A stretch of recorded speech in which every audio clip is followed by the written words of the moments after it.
don't know if I told you. Kind of might have told you, but I was a little bit busy. Yes, or not last week, the week before last week when I could watch, but I couldn't play because I was busy prepping for stuff, for a presentation and some tests. Yep. While I was streaming Twitch, it kept cutting out quite often. I don't know if it's just a matter of your source was too high. The Like Twitch stream froze and whatnot? Yeah, like it would freeze continuously. There really wasn't and there was no options to reduce the quality or things like that. So I don't know. Maybe you just have a higher quality than me, or well, I don't think better internet. I don't think it was Twitch because the video that I put on YouTube is directly from Twitch, and that's what Twitch records. And I don't see any pausing or anything like that in the video. Yeah, I think what it was just I have a slower internet here because Canadian internet. Okay. like our postal service and our internet is slower. So yeah, I guess it was just you streamed it at a high quality that was a little too high for me to be able to stream effectively. I thought there was a way for viewers to turn that down, actually. There is, however, at the moment, you just have it set to source, so I can only stream it at the rate you present it. Really? I wonder how I change that. I couldn't tell you. I don't stream on Twitch. Well, video. Okay, so I have video quality options of auto and source. And that is now in the Roll20s. Okay. Okay, well, we appear to be streaming, so I will go ahead and start.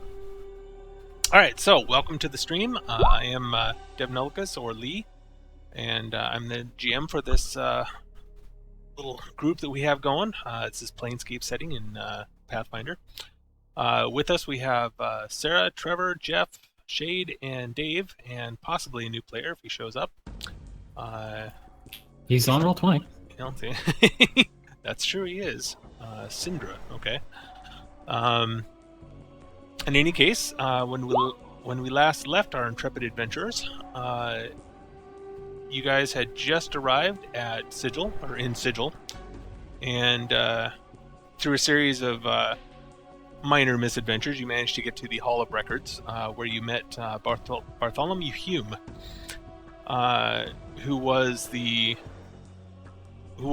person named in your summons that you originally got, i.e. this, and where he basically said, "Come to Sigil. There is a matter to discuss about the." Actually, he didn't say in the summons, I don't think. Oh no, he did say Regathiel. That's right. So, in any case, when you got there, you talked to him for a bit. And it turned out that he had a contract directly from the Lady of Pain, which seemed somewhat odd to some of you, maybe. But in any case, the contract was for you to figure out what happened to Regathiel, because there is some kind of... The best they could describe it is glitch. Something is not right in the multiverse with respects to Regathiel. He's there, but he's not there, and that's all that they can really tell you at the moment. But your job is to investigate what's going on and what happened and how to fix it. So, welcome, Undead. How are you? Can you hear me? I see you in... yes. Okay, there. You 100%. Alright, good. Aloha. I was trying to get a whole bunch of people to watch the Twitch stream, so I'm a little scatterbrained at the moment, but I'm very excited to begin this journey. I think I've made a very interesting character. Alright, well, do you have your character? Because I haven't seen it yet. I don't know anything about your character yet. Oh goodness. Okay, I'll post everything to you, but just don't let me slow you down. Okay. All right. So. And how long does this game run? 4 hours usually, 6 to 10 p.m. Okay, fine. Just continue the story, and whenever you feel appropriate to introduce the new character, go ahead. But I need to know a little bit don't about your character mind me. first. Okay, Before I can I'll write some introduce them. stuff too. Okay. Mainly name, class, race, that sort of thing. Y'all I wouldn't said mind you knowing needed that, someone arcane, right? Well, that would be beneficial to the party. That's not what you have to play. Okay, well, I already made my character, so. All right. All right. Anyways, go ahead. Sorry. Okay. Yeah, just send it to me in Discord or whatever, or start filling out your Roll20 character sheet or whatever. Will do. All right. So, at any rate, that was where we had basically left off last time. You had just finished talking with Bartholomew, and he kicked you out, and you're standing outside of his office at the moment. There's a whole Why city. were we kicked? Lotan is going to turn to the party and say, "Why were we kicked out again?" Kicked out? Oh, well, no, it's just the appointment was over. You weren't necessarily kicked out. Okay. I thought we got God moved to the rear end. No. Alright, so... what was the thing that summoned the what was the what? Asimar? What about him? I was asking what exactly was used to summon him, since I remember that bit. Summon And which I'm fairly Aasimar? certain. Our guide. No, your guide was... That was... she wasn't summoned, as in like a summoning spell or anything. She was just... No, I mean just I desire your services thing that she gave us. Oh, right. It was a spell key, basically, and it was essentially a think of me and I will come one sort of thing, or I will know that you're thinking of me and where you are. Essentially, was I basically was how she trying to described figure it. out what to put on my character sheet. Mm-hmm. Now, for the life of me, I can't remember what I named that character, or if she even had a name. I think she did, but now I don't remember. Oh well. Anyway, so you guys are standing out in the hall. What do you want to do? Can you ping us where this hall would be on the map presented? Oh, hey, there's our happy face. Yep, there's your happy face.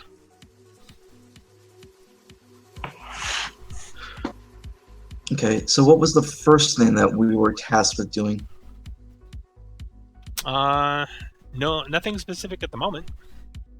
So we're just supposed to chillax until we get called in to do something, or? Well, no, that was part of your mission to figure out what to do. Okay, so Raphael was a god? Question mark? Yeah, Regathiel is basically those of you who have, I think at least one person had some ranks in knowledge religion, and you figured out that Regathiel is a power, one of the imperial lords of Galarian. They're essentially demigods, minor deities, who are... They basically have one purpose that they stand for. In Regathiel's case, it was... I could look it up here. Wasn't it like vengeance or something? It was something justice or something like that. Let me look it up real quick. I should already know this, but it's been a couple weeks and I've forgotten half the stuff too. Had a lot going on in the last couple weeks, so my mind hasn't really been on the game as much as it should have been. And for some reason my net is slow as well. Okay, so while you're looking for that, I'll ask another question then. Why were we specifically called to find on this? That was the interesting part. You guys were connected somehow. No one could really explain how or why, but your destiny is connected with Regathiel's. And that's all anybody knows, or is at least willing to tell you at the moment. Okay. Is there a district where the Imperial Lords might want to hang out? Deities in general don't hang out in Sigil. They in fact, they're not allowed to. The Lady of Pain generally keeps powers out. Isn't she a deity herself? No one knows what We she don't is. know that. Oh, okay. Okay, she's one of those. Yeah, She's essentially she's Saitama. but anyway, Is there a district where the chaotic good things would like to hang out? there are areas maybe, but districts as a whole, Sigil is pretty cosmopolitan. There are maybe areas where within districts where certain races or things congregate a little bit, but in general, it's pretty much everyone goes everywhere kind of thing. Or perhaps we should look for a library or scholars of some sort who might have studied this anomaly. That is also a good option. Your And if guide, I recall correctly, you are much better at Lowtown when it comes to knowing things. your guide also did mention that you might want to investigate factions in Sigil because being new to Sigil, everyone generally starts off by choosing a faction that they associate themselves with. Otherwise, they really can't get much done in Sigil, it seems. Okay, so what you're saying is I got to read all the faction stuff now. Or you can go investigate them in game. It's up to you. She did give us a once-over for them, right? Yeah, she gave you a brief little bit of info about each of them, which is basically what's in the handouts.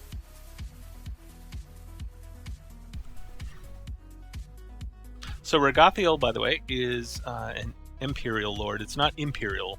I don't know why it's spelled differently, but it's spelled like this. And at any rate, he's he or she, he, a good servant of the gods who through transcendence has achieved some small measure of divine power. He is known as the General of Vengeance. His portfolio includes chivalry, duty, and vengeance, and his holy symbol is a bastard sword crossed with a crimson wing. Blah blah blah. Okay, so he makes his home. As far as general knowledge goes, he lives in Mount Celestia, which is one of the outer planes, and generally aligned with lawful good. So my character will think for our guide because she knows exactly who she wants to at least talk to gather more information faction-wise. Okay. Well, your guide is Edge. basically outside where you guys are right now. She did say she'd wait around for you for a little while. Ah. That's convenient. My character will head up to her then. Mm-hmm. The rest of you going with him? Her. Sure. Sorry. All right. Yep, I'll go along. Okay. So you all tromp out of the Hall of Records, and lots and lots of guards just as before, but nobody pays you much attention, and especially since you're leaving and don't seem to want any attention. You go outside, and standing across the street is your guide, kind of leaning against a building, waiting for you nonchalantly. She waves a little bit as you walk out.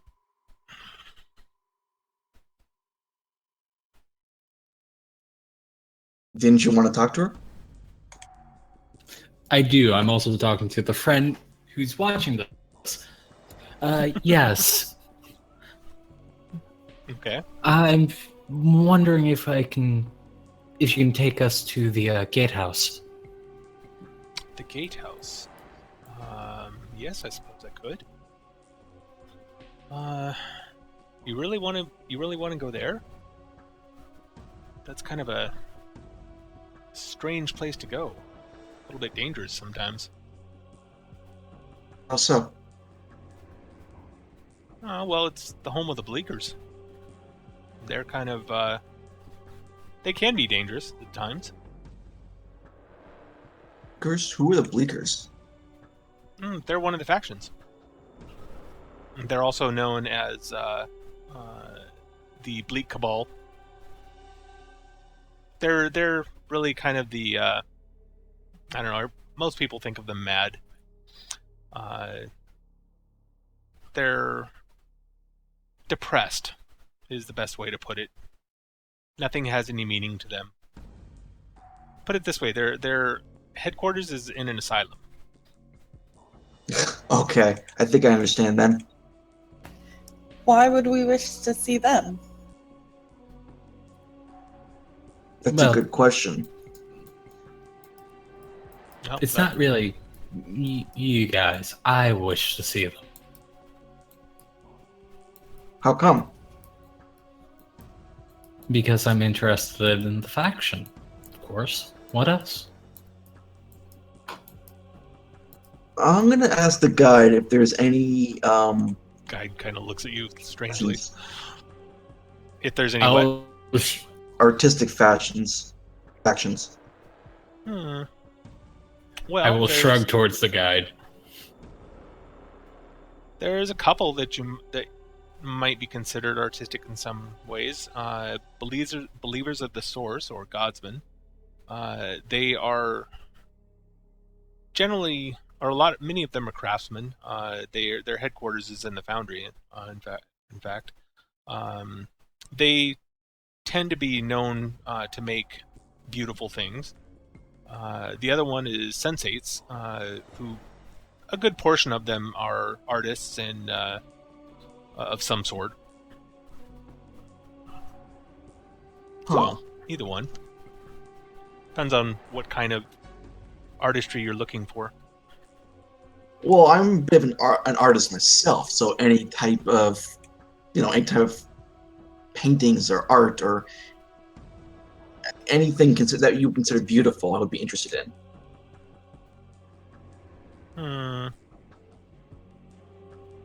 Probably the Sensates, if that's more. If you're looking more for paintings and art and things like that. Believers of the Source, as I said, they're more craftsmen. Most of the things they make tend to be useful, furniture, that sort of thing. I'm a little Buildings. offended by that. She smiles, and doesn't say anything. Well, I wouldn't mind checking out both in that case. Okay. We're all just going off on our own thing. Maybe we should order it on our own. I look back to the group. You can certainly split the party. Well, Don't unless you know you never split the party? Well, I doubt we're Yeah, going to be that's, attacked by humans in the town or something. So do you guys want to split, or do you want to keep together? You guys are going to die before I even join the game at this rate. Sigil, the guide does warn you, Sigil can be very dangerous in places. Mhm. I mean, technically So there how is no Is it, laws. is it or- important that we all have the same faction, or is it not? Not necessarily, but if you're going to be together as a group, it makes sense to join factions that don't actively hate each other. Well, do any of the factions we've mentioned so far hate each other? Do the Sensates hate whatever Jasmine was trying to look into? No. No, not really. They're indifferent, Yeah. but they don't hate it. So, what splits these factions? Like, is it a belief in gods, or a belief in the way the universe works, or alignments? Yes. Multiverse. Yes. Multiverse. How that So- works. Think of I'm trying Sigil. to. Think of Sigil as the factions as philosophers with clubs.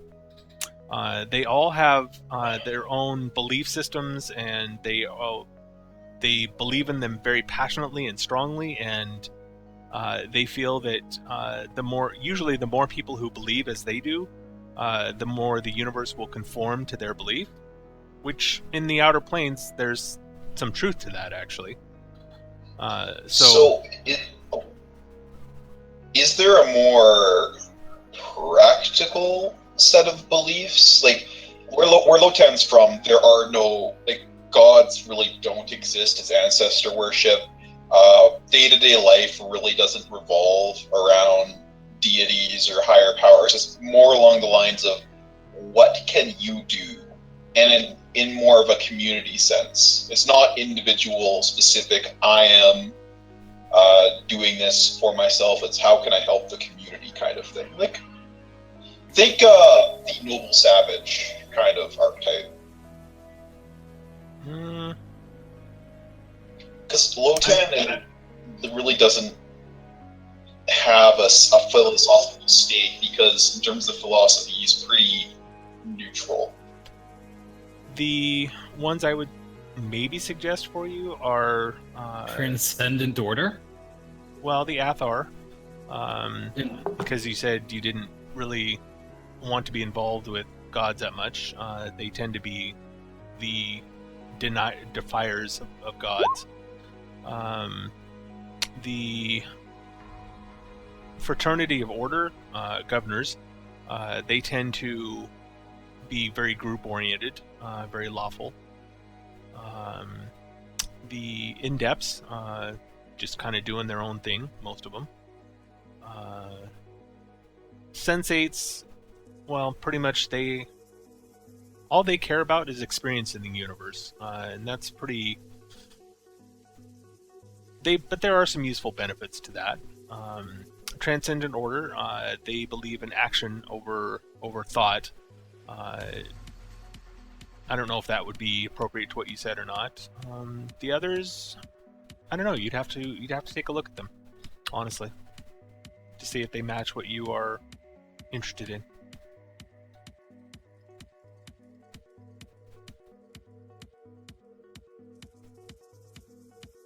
I don't know of any of the factions that correspond fully with what you were talking about, though, in all honesty.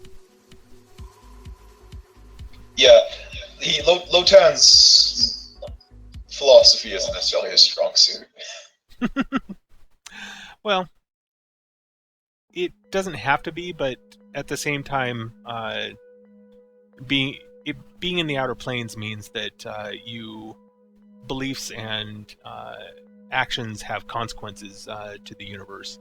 It's not just about you. It's about how your actions affect others and how your thoughts affect the universe, how your beliefs affect things.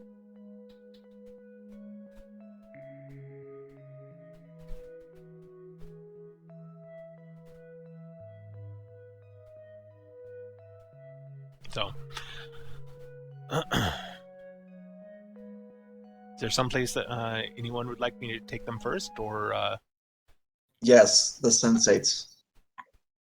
Okay. Like, all right. we could all go as groups and kind of peruse, couldn't we? Or is there a law stating that if you visit one place, you can never visit any other faction? Of course not.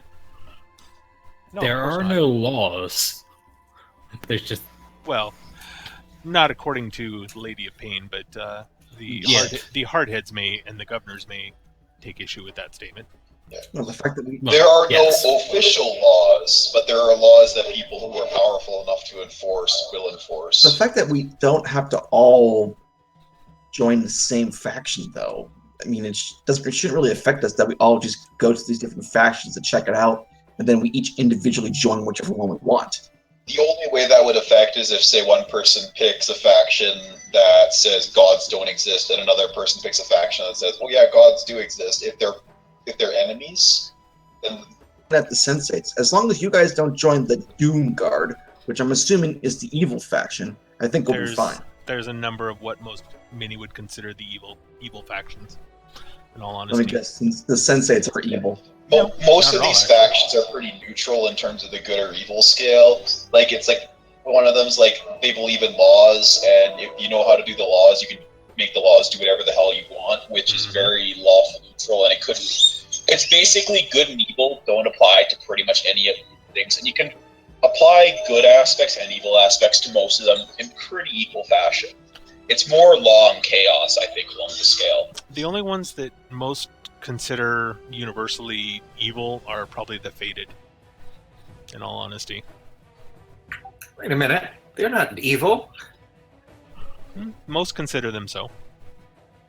They're They're selfish. just pure. Oh, you're going by the mechanical definition of evil.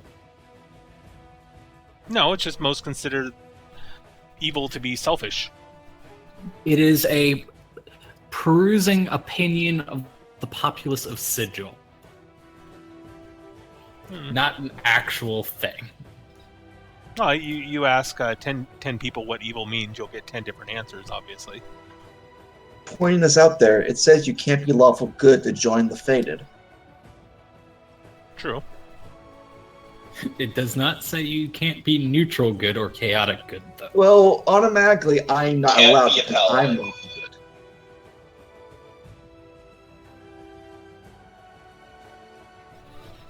All right. Hey, Undead, have you sent me your character info yet at all?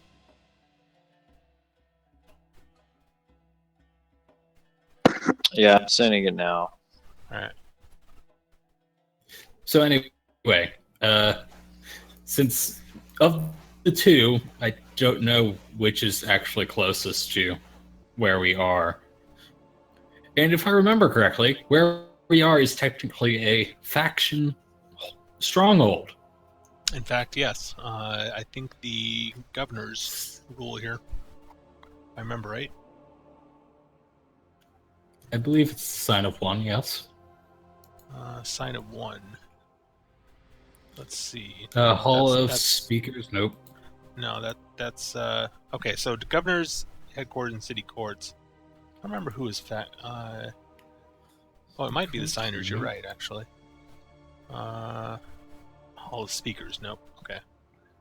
I'm trying to remember who.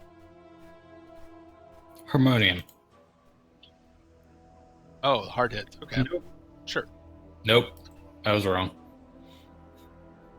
What? Outer No, Pla- that's City Barracks. God, I really don't remember whose headquarters is here. Honestly, it's kind of weird. I was just looking at this earlier today, actually. Oh, the Fated. Is it the Fated? Oh yeah, of course. It is the Fated. Yeah, of course. So, Yeah, this Mr. Who wants to be the Fated, we can just turn around. You can go back and try to talk with them. What plane? Actually, you know what? Here, what plane was it that the god that we're trying to, or the demigod that we're trying to find out what happened? What plane or series of planes was he from again? Mount he was or chaotic god, Celestia. right? No, he's lawful goods. Celestia. Oh, it was lawful good. Okay, I was gonna say, I yeah. So it was Celestia. You said was the plane? Yeah. I guess I would ask our guide. Are there any fractions with a base on Celestia? Like kind of their main base is on Celestia. She would know the answer to this, but I'm not sure I do. Because that might, if it's close, we might want to, at the very least, make our way there and maybe visit other factions along the way. Because if the lawful good god from Celestia is the ones that's missing, those guys might have the best idea. Or at the very least be the most willing to accept help. Or give information to those looking to help. Or have an idea of what was happening before this happened. Yeah, because if he went and him going was related to this, they might already be looking for a reason. I don't know. I don't think anyone actually is associated specifically with Celestia. No. No. Are there any factions that would be allied with Celestia? Or would kind of appreciate the values? Sensates maybe. Their primary plane is Arborea, which is, if I remember right, neutral good. Or chaotic. No, it's chaotic good. If I remember. Yeah. So we'd have just as much luck going for a lawful evil place then. Maybe. Is there any faction that doesn't want the universe. This is going to end the universe, right? Or at least it's wrecking the universe. I'm not Or sure where you it's got causing- that from. Oh well, it's causing glitches in the Matrix, right? As far as they can describe, that would be the closest to it, yeah. Is there any faction that really, really, really doesn't like glitches in the Matrix? Mechanist, probably. And Or the Harmonium. Harmonium. Harmonium. Yeah. Which I forget they're exactly which associated with faction Mechanist, in fact. If I remember right. managed to knock their plane from the good planes to the mechanics. I know one of them did. Actually, Harmonium is their primary plane is Arcadia, interestingly enough. I forget exactly which one, but they murdered all the neutral and chaotic races. A faction? Not that I know of. Wasn't that the construct from the Mechanist? Well, Mechanist is a plane. It's lawful neutral based. Yeah, but I remember reading something about what he's talking about. I read more into it. I went to the TV tropes page, Okay. so it might not have happened yet. Yeah, I'm not sure. You'd have to give me a link to what you're talking about. Which faction Will you're do. talking about. I forget exactly which one. Yep. It's one of the main factions, though. Well, all 16 of these are main factions. There are other factions in Sigil, but they're not considered mainstream. Yeah, I know. It's one of the main ones. I just don't remember which. Fair enough. Sounds like something the Fated might do, or Doomguard maybe. The Ossitex, who knows what they will do. It's one of the 3 law ones. Or Mercy Killers, actually. That sounds like something they would do. Yeah, it actually might be easier to rule out who we won't go to than it would be to rule out who we should go to. Because we have more leads on where we probably shouldn't go than where we probably should.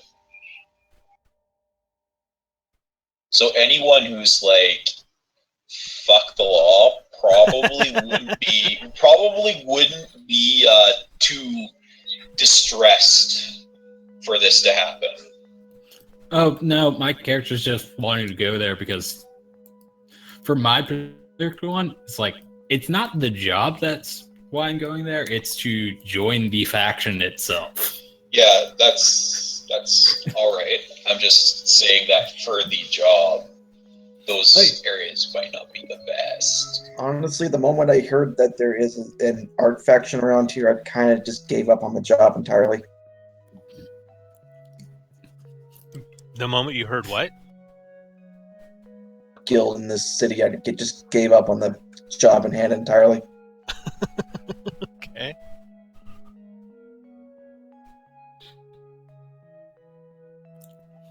But yeah, Dave, you can just tell us that you want to take a look at this faction since we are there. Yeah, so Which faction? You said the Fated? Yeah. We're right there. Yeah, pretty much, yeah. We're at their headquarters. So, Sure. Fated basically believe, how to put this? Might makes right. They have the ability to and the power to tax the people and make the laws, essentially, so that's what they do. They're great believers in self-sufficiency. They believe that the multiverse belongs to those who can hold it. You make your own fate, and if you can't hack it, you're a weakling. Sounds a perfectly reasonable philosophy to me.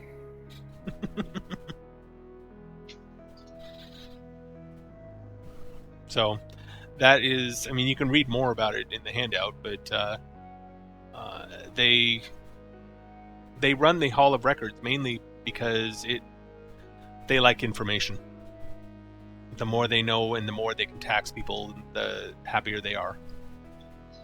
So we came here and they told us to do a job, and yet this is the place with information and they told us jack crap. You could look at it that way, sure. So we can effectively say we visited the Hall of the Faders area and they couldn't help us. They wouldn't help us. They If wouldn't they knew help it. us. If they knew anything about it. Well, It's remember completely possible that they don't. Remember, That they is also true. believe strongly in self-sufficiency. So part of their mission in their minds might be that you find out about it. That is true. Again, Yeah, the major again part is- philosophical difficulty. the Major again part is philosophical difficulty. They Yeah. probably want us to figure it out so they can get the information. Because why would they need us specifically to find that information if they already They're have testing it? us. 'Cause they, well, They're but testing why us. would I'm almost certain. Or they For may what not. Or purpose, they may though? not know," said your guide. Yeah, or that. Yeah, I would lean to more along the lines of they don't know, because if they like information and keeping information and all this stuff, why would they send out a bunch of people unaffiliated with their guild to learn the information with no promise of us ever becoming a part of that? Like, if we learn and join another guild, then they've lost the advantage that information has. It seems very... Either they are sure that we are going to join their organization and they're testing us, or they don't know and they're hoping that we might be able to figure it out and help them with it. Or along those lines comes the question about why we've been called here. Because if their thing is keeping information in-house, then our very presence is confusing, considering they summoned us. The lady summoned us. Through assumingly one of them, unless I'm understanding the way the bureaucracy works. So wait, we were summoned directly by the Lady of Pain? Well, that's what Bartholomew said, but your guide also says that it's not. The Fated have been known to twist the truth to whatever they want at times. Do the Fated have the power to send out letters in the lady's name? Depends on whether she stops them or not. The answer is pretty much yeah. If it's Yeah, unimportant enough. Yeah. So Okay. it's I find this whole debacle with the Fated suspicious. I don't see a positive outcome in this. Either Now- they don't know and they're Now you're sending us thinking to like a find- sigil native. Yeah, they either don't know and they're sending us out to find the information for them, with very little, if any, promise of reward, or they do know, but then why are they sending us out with no promise to join them?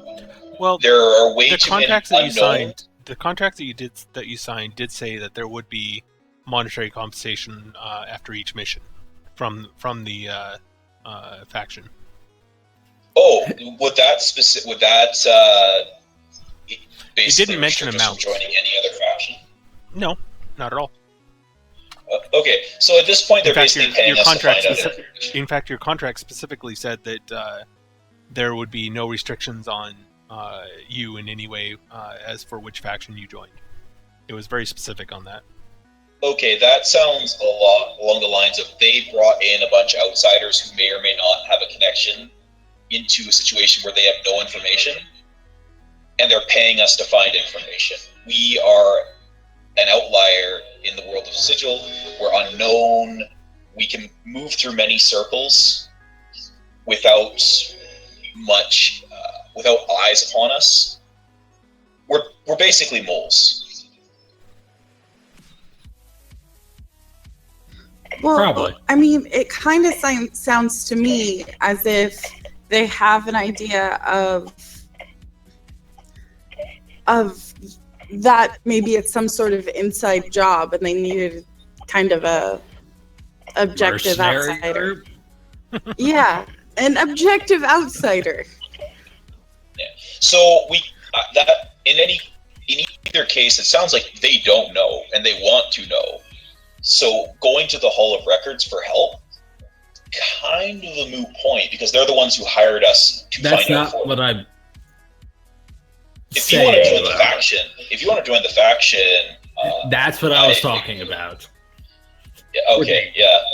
Like if you want to stop here and check them out, like kind of get the brochure, sure. We're here.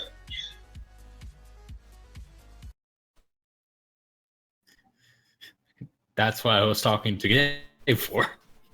Brought up this.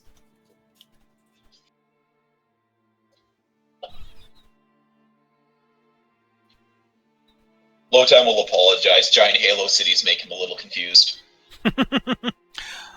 Your guy just laughs and says, "Yeah, sigils like that. You're still clueless."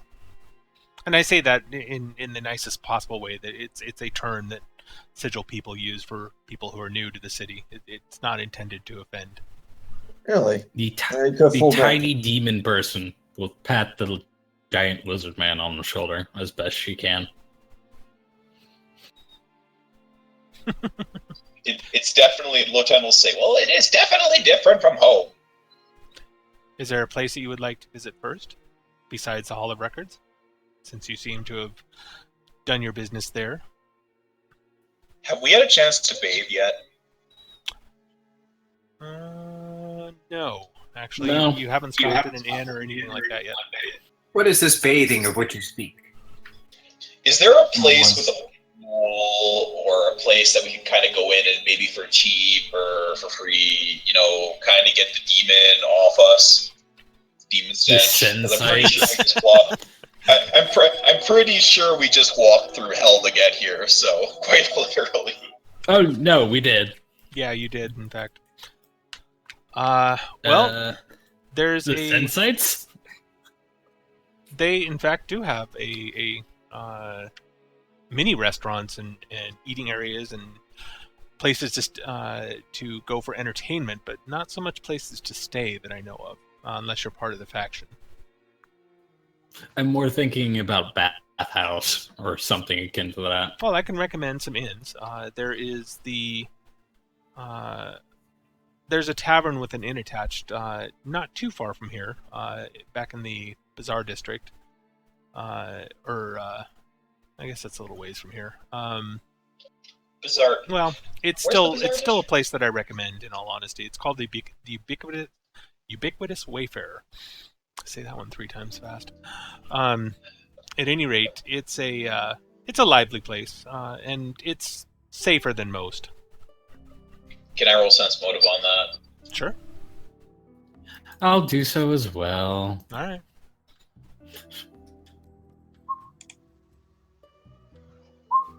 As far as either of you can tell, she seems to be actively trying to help you.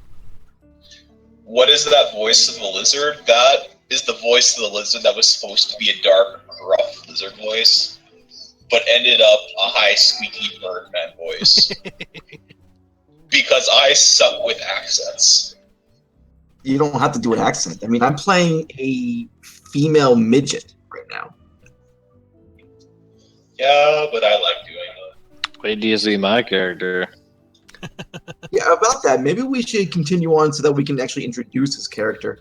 Yes. That's a good point. Let's not keep him forever. That's fine. Y'all take your time. It's all good. Onward to the inn? Yeah, is there any major factions along the way from where we are to the Great Bazaar? Because if we're looking for information, we could probably find it in the place called the Great Bazaar. Directly on the way is the Great Gymnasium, which is the headquarters of the Ciphers, or Transcendent Order. I believe the Fest Hall district is the home of the Sensates. Ooh, that's me. I think. I'm not sure. Let me make sure of that real quick. Sensates are headquartered in Civic Fest Hall. Civic Fest Hall. Okay, so that's Civic Fest Hall. That's in the Fest Hall district, of course. Hey, Great Gymnasium would probably have pools. No, Great Gymnasium really is exactly what it sounds like. It's a sports arena, headquarters of the Transcendent Order, like lots and lots of workout gyms, that sort of thing. Yeah, like I'm imagining that like kind of a Greek, Roman era. Pretty close, actually. Yeah. Yeah, they have pools there. They have giant arse bathhouses for people to clean up before they do the workout. Because remember, they wrestle naked back then. True enough, if you're yeah, actually using the arena. There's even pools in the picture. Or part of the faction, but yes. I don't know if that's along the way. Is there any other things along the way? Listen, our halfling friend wants to go here. Yeah, we can. Yeah, Lotan has no problem with that. And of course, I want to go to the upper right of this map. Yeah, unfortunately, I haven't gotten marked on here where the various things are, so I need to look up. How far to the upper right are we talking here? I'm talking about on the map. If you go to the upper right, there's such a thing called the Madhouse District.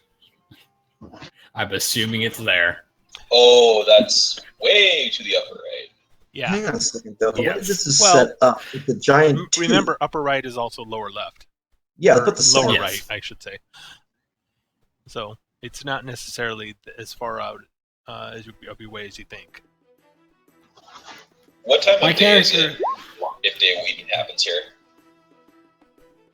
My character is still getting used to the idea of spiraling.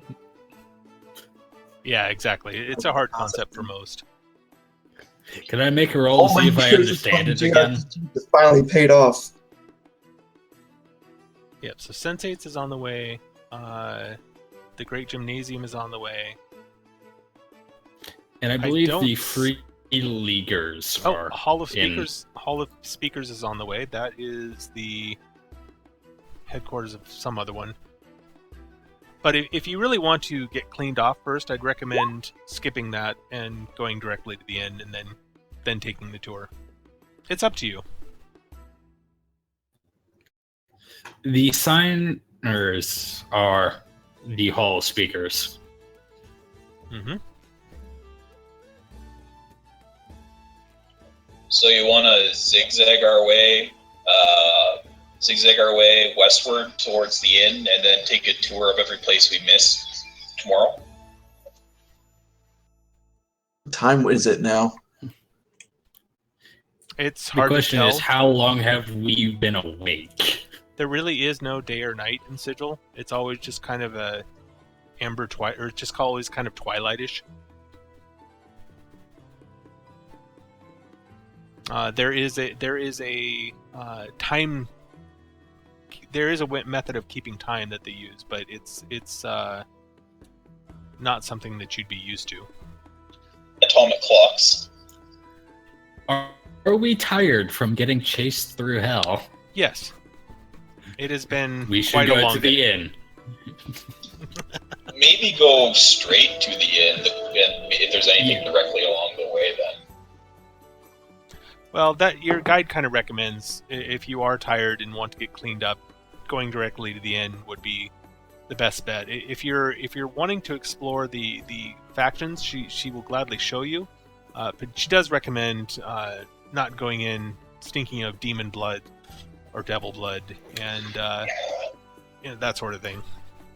I don't think it's devil Brimstone. blood. I think it's just Sulfur, regular blood. brimstone, that sort of thing. Oh, Yeah, yeah, let's just- speaking of blood, does my hydrokinesis work like hydrokinesis, or am I still a demon kinesis? Actually, no. Your powers work normally here in Sigil. Yay! That's probably one of the first things you checked. It would have been. Onward Can to I do my thing here? Yes. onward to the inn. Yeah. Okay, so you head on to the inn. It's in Sigil's lower ward, which is basically, what is it? Downward from you. or Spireward, I guess. You are here, and you want to go basically you want to go to the ceiling of where you're at now. Just kind of travel around the rim to the ceiling, essentially.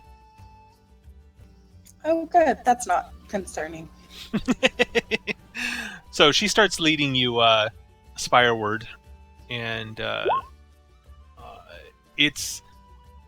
You're right, it is very confusing the first time you've ever done this, but as far as you can tell, everything seems flat around you. You're walking normally, but as you look up, the buildings are changing, and they're like moving underneath you as you walk. At the same pace that you're walking, of course, but it's very strange for you.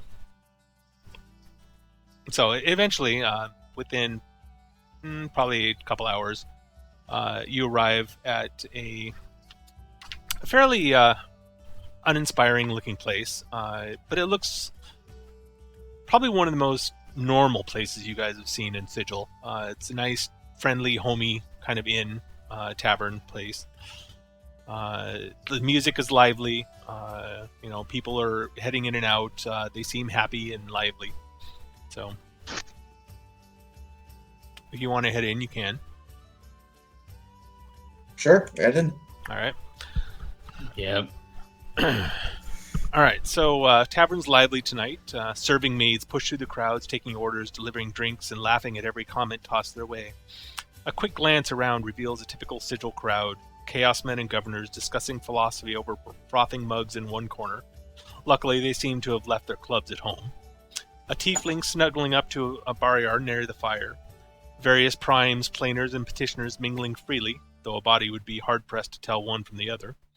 A Tanari sitting with a planetar at a nearby table. A pack of imps dancing around a band of singing Githyanki over there. The night is young, you have no pressing business, and the drinks are both excellent and plentiful. So you can talk to the innkeep and grab a room if you'd like. Or you can sit down and get a drink.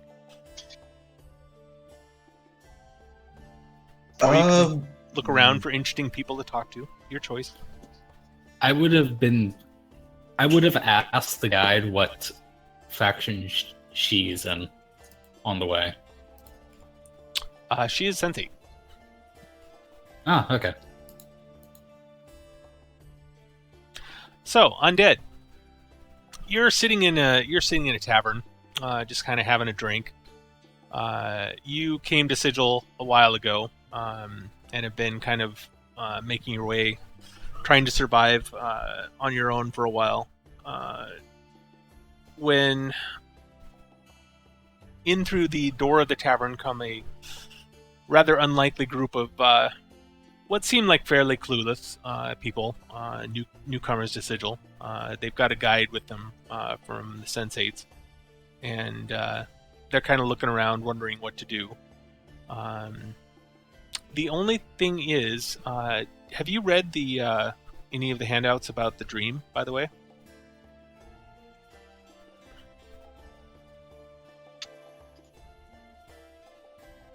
Undead? Are you talking to us or the new guy? The new guy, Undead. Are you here? Oh, yeah, I just got back. Okay. There you What's are. up? Okay. So you probably missed all that I just said. All right. So you have been in Sigil for a while, and making your way around, doing odd jobs here and there. Have you read the handouts about the dream yet? Yes, I read all of them. Okay, so you are sitting at a table, and 6 people walk in the door, and you recognize 5 of them from your dream. You're not sure how or why, but you feel like these are people you have a connection with somehow, and that you should be with them, traveling with them. You have a common mission. You're not sure what it is, though. And the rest of you, as you walk in, you see a person sitting at a table who you also recognize from your dreams. And Definitely would stand out. Well, no, he doesn't stand out so much, but they, seeing as how you recognize him from your dream, he would stand out. He is a. Oh, I thought you meant my character. Sorry. Your character is an Ifrit, or Ifrit, I guess, which does stand out a bit, although probably not in Sigil so much. What about lizard folk? You know what? There really isn't any single race that really stands out in Sigil. I mean, you've got, like I said, over on a table in one corner, you've got a Tanari, which is a demon, talking to a Planetar, which is basically an angel. So, are they talking over some Gwent? No, they're not playing Gwent, but they are drinking together. They don't necessarily seem happy with each other, but they're not attacking either. They're not actively hostile at the moment. Okay, because the music just changed, and that makes it sound like they are starting to get hostile. Well, you do see some kind of card tournament over in the corner, yes. Is it Gwen? Strange Can it be looking Gwen? card. Sure. Can it be Gwen? Sure. Why not?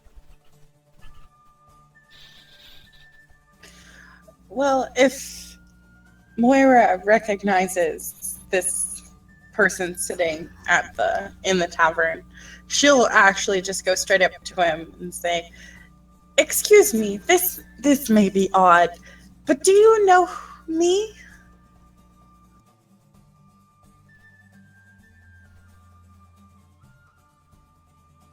That would be to you, Undead. My character is female. Oh, sorry. Then I will go up to her and say, "Excuse me, but do you know me?" You. I know you. I had a dream. You were in it. And your friends back there, they were too. Yes. Yes. Did you get the summons? Yes, I got this strange letter, but I wasn't sure what to make of it. Oh, I'm so glad to find you. So, Undead, for your reference, the summons, you did receive it a long time ago, and you came to Sigil based on that. That was several levels ago. You've been basically hanging out, waiting for you're not sure what since then. Moira, I traveled here and I wasn't sure whether or not it was just some strange dream or not. But now that you're here and these people from my dream as well, this couldn't have been coincidence. I'm glad I traveled here. It seems I was supposed to meet you. Yes, we have had such a journey, but I am very glad to have found you. May we sit with you? Yes, I'd love to sit with you. And is that a lizard man? I've never seen one of those before. Yes, we are a diverse group, and I'll wave everyone over. I'm face palming. I'm playing Gwent somewhere. All right. There's nothing to worry about. We're still in the dream, I think. Well, that's very Signer of you. It's okay, Lotan. He can be the protagonist of the harem anime with the best friend that has no stake in the harem. Now, hang on. How do you assume that Toriana is the one with no stake? No. Torianus is the one with the stake. Lotan it doesn't. Got it. You all have no scales. You're hideous. Come on. Now, hang on a second, though. Everyone is beautiful. He's a lizard man. He doesn't give two shits. Yeah, your skin is so soft and squishy and frail. Actually, strong, correction. sleek scales. Correction. I have scales.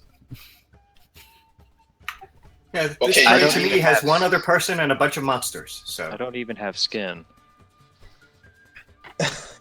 Who doesn't have skin? When did this happen? Have you seen my character's picture?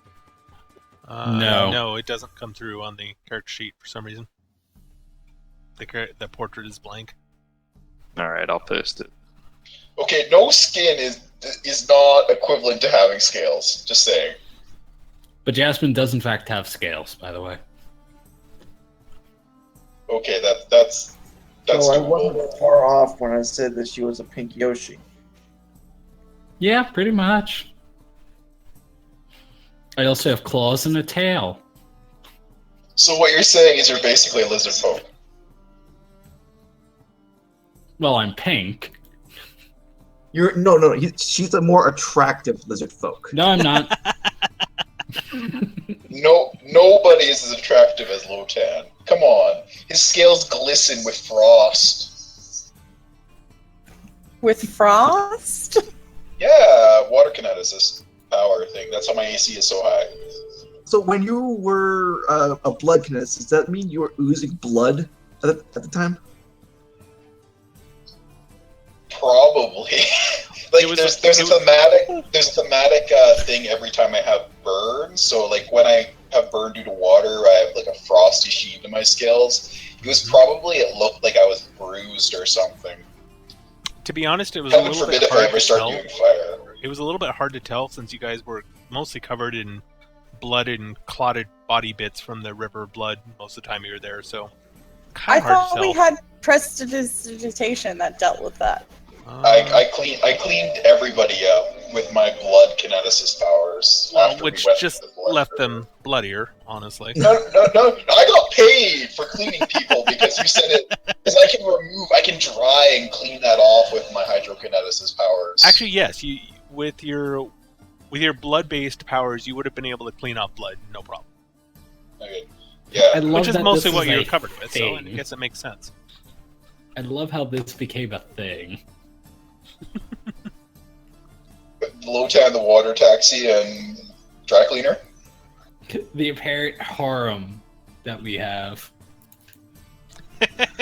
Moira is a strong, independent witch who needs no harem master. So she's the tsundere. Give Got 7 it. episodes. She'll fall into line. Oh, I think this party has Oh. 4 women and 2 men. So I'm sorry. That's a We hard did. thing, Joe. Sorry, guys. I should have played a guide to balance it out. My No, bad. we have one elf male, one elf female, and a bunch of monsters. Well, then in Yeah. that case, it doesn't count because all elves are female. No, At I am least not a like- female. I'm sorry to say. At least my character is the hottest. Probably. I'm an Ifrit. them's fighting words in this party, I think. Anyway, Lotan's the coolest, though. Anyway, Congratulations, you got me the Probably- face palm. huh? Anyway, so you guys gonna hang out at the tavern? You gonna get a room? What are you gonna do? Well, I want. Is anyone playing any music at the moment? I'm going to get a room and a Yeah, bath. there's a couple bards at various places in the inn, actually. Okay. I think what I'm gonna do, and this is just like mostly flavor stuff at the time, but after they're done playing their bit, I'm gonna walk up to them, like giving them a little bit of applause and say, "Oh, that was fantastic, fantastic." I'm a bit of a budding artist myself, and I was wondering, would you be willing to bit of that song that you wrote? Would we be willing to what? You Share a can little bit of that song. play a little bit, sure. Gladly. Actually, write down the notes that I could play myself later on.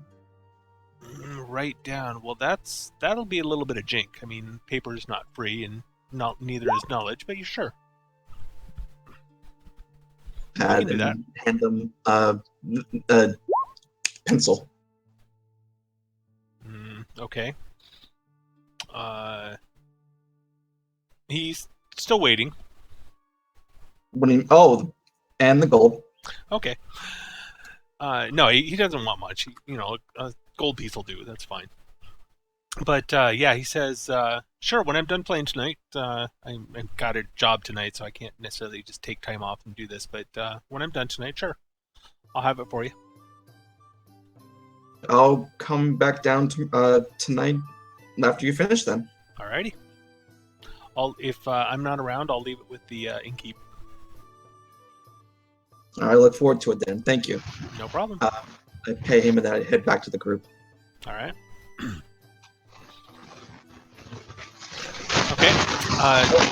Wow. Who is that? Somebody needs... Wow, okay. Jasmine, you go ahead and talk to the innkeep and grab a room and wander off by yourself, getting a bath. That's fine. Yep. Yeah, Moira's also going to kind of try and get some solid non-people time. All right. So Does rooms sound good right rooms about here now. are, they're not outrageously priced or anything. It's a couple silvers a night, no big deal for most of your finances. So you guys can all get Okay. your own rooms if you want, or you can get a communal room. It's kind of up to you.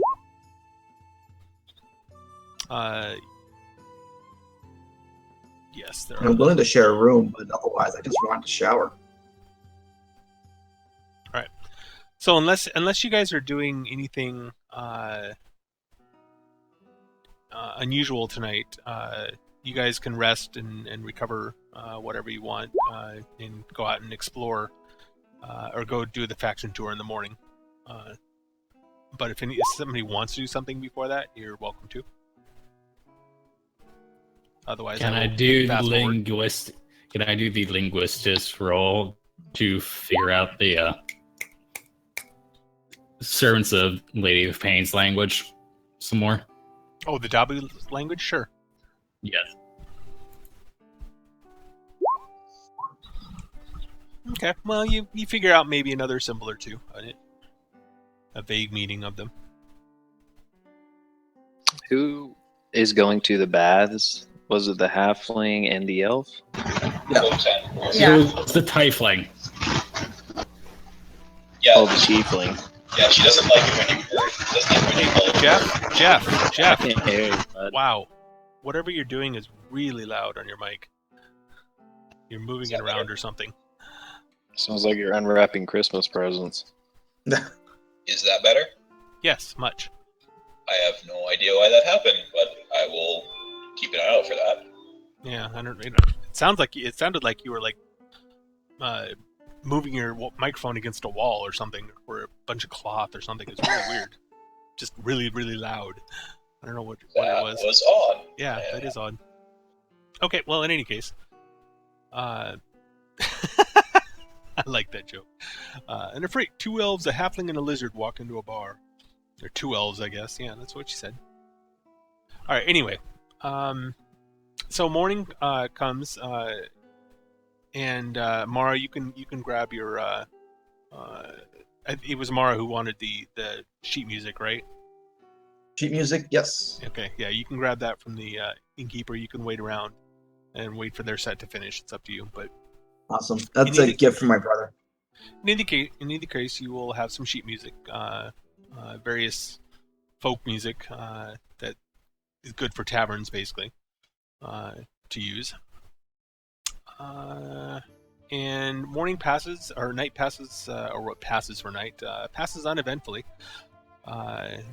And you guys aren't molested or anything. So in the morning, you can... you might want to make arrangements. If you want to keep the same guide, she can come back in the morning, she says, and meet you again. It will, of course, be a little bit more jink to do another day, but she's perfectly willing to. How much? She will show you anywhere you want to go for a full day at a gold piece a day. Well, where do we want to go next then? We will require your tomorrow, yes. What is a jig? Jink. That's jink. Jink. It's basically the term people here use for money. Money. Yeah, if you haven't yet, I highly recommend looking at the glossary, which is in one of the links, I think, in one of the handouts, Planescape setting info. And there is a link that is useful for the very strange set of words that most sigil people use. So if I use words that you guys may not understand at some points, you can look in the glossary and see what the hell I'm talking about. Well, I'm going to have fun with this list. Anyway. Yes, I would pay for another day. All right. That's fine. She's more than willing to guide you. Do you want to go as a group? Sure. Personally, I am still wanting to go to the sensei, and even if they don't want to, I'd go alone. Well, To she's see literally otherworldly art.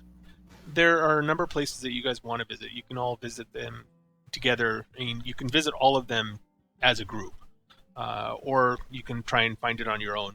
You'll have to hire another guide or find it yourself in that case. Sure, let's go hit the sensates. Yes. My character is completely fine with going to the sensates as a group. He just wants to eventually go to the gatehouse. Yeah, I feel like it'd be better for us to kind of travel as a group at this point rather than splitting up in a. She does actually recommend it for safety. Sigil can be quite dangerous, especially to people who travel alone or in small groups. Everybody use the buddy system. Do we have to hold hands? That's up to you. She smiles. Well, either way, I do want to go to the senseis, and we don't have to spend all day there. Just I want to look into it and possibly even join. It sounds pretty nice. Where was the sensates again? So they're in the Civic Fest Hall, which is basically right here. About a mile away. Yep. Okay. Yeah. All right. Well, it would be different because we were up here. We were over here somewhere. Actually, you guys were. Because you said it was at the Great Bazaar where the inn was. No, the inn was in the lower ward, kind of the border between Central District. Kind of the border between the ladies' ward and the lower ward, so it'd be somewhere right near here, Temple District or thereabouts. Okay. I was looking in the wrong place. Yeah. You want to move us there? It's still about a mile, so let's go there. Okay. We're going to the same place no matter where we're going. No matter where we start from, I should say. Fest Hall. So you head to the Fest Hall. Now, the Fest Hall, the Civic Fest Hall is not necessarily one building. It's a whole group of buildings. Each one is there's museums, there's theaters for performing arts, there's art galleries, there are outdoor entertainment areas for like acrobats and physical performances, that sort of thing. But it's all in one general area, and pretty much anything that could be entertainment, food, theater, sports, all that stuff you can find here in the in this little group of buildings. And it's fairly big on the map, and the reason is because it's a fairly large area to wander around in. So if there's any kind of entertainment you're looking for, you can probably find it here. If you're wanting to talk to the faction itself, you can do that. There are a number of recruiters basically walking around the hall, and since your guide is the sensate, she can take you to one of them fairly easily. Sure. Sounds good. Okay. Hang on one sec. I gotta look up something real quick.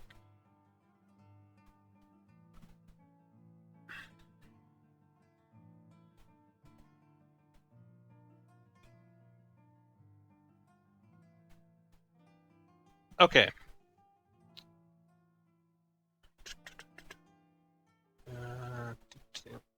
Sorry, hang on. I gotta look up something.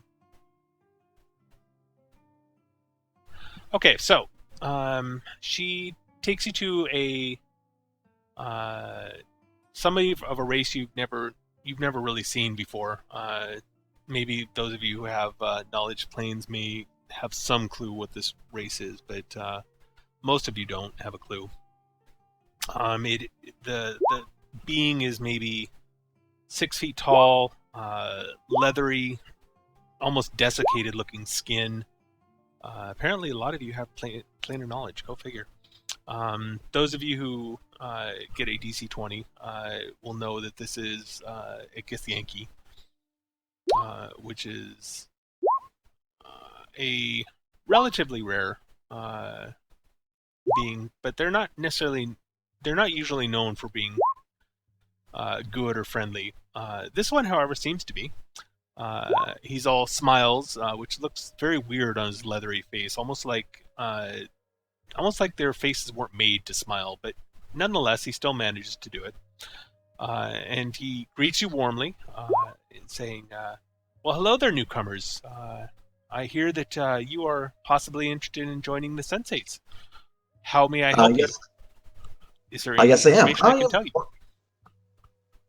Yes, I am. I am Mara Dustbane. I'm actually not from Sigil. We just recently arrived, although I was an artist in my own plane. And good. To be honest, I'm kind of curious about joining. I heard that this place is well known for its artistic talent, and I would love to learn from you. Of course, we have many artists in our members, in our ranks. The main thing that we believe is that sensation. The universe must be experienced. There are so many facets, good and bad, to the universe, that the only way to understand the universe is to experience it in all of its meanings. To that end, we have a lovely odor you might like to experience. Really? Oh, he actually perks up and smiles and says, "Do tell," or smell, I should say. My spirit animal here, Enrico, has a pungent scent. It is well known in his native land. Is your spirit animal there now, or do you have to summon it? No, he's always here. Okay. So he looks down at this and says, "Oh, wonderful." And he leans over, takes a big whiff. Oh my, you're right, very pungent. Thank you for that experience. It is stronger if he sprays you. Let's not do that to our new friend here, just yet. Perhaps another time. Now, he wants to get sprayed by skunk. Something he's never experienced. So, but yes, we believe that the universe must be experienced to be understood. And to that end, we do have many artists among our ranks. If you can contribute to the experience of others, you are more than welcome to do so, either by joining the faction or not. But of course, we would love to have you. Definitely do what I can. I believe in a goddess that sees beauty in everything. So, of course, experiencing such beauty would be a fantastic way of worshiping her. I feel like that we can really work together on this. And if I learn to art into the experiencing sensations that you so seek, then I feel like I would be useful to your group. Absolutely.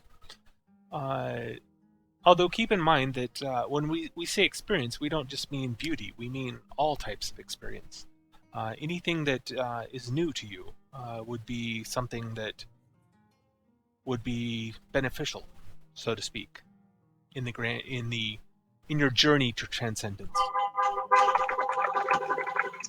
So newness is beauty. Newness in a way, to yes. you, yes.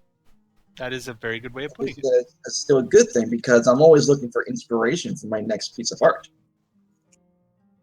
Excellent. Well, I'm sure that there are many inspirations here for you. And if not here, then in your travels. If you find inspirations and bring them back to share, I am sure that many here would love to experience whatever you have.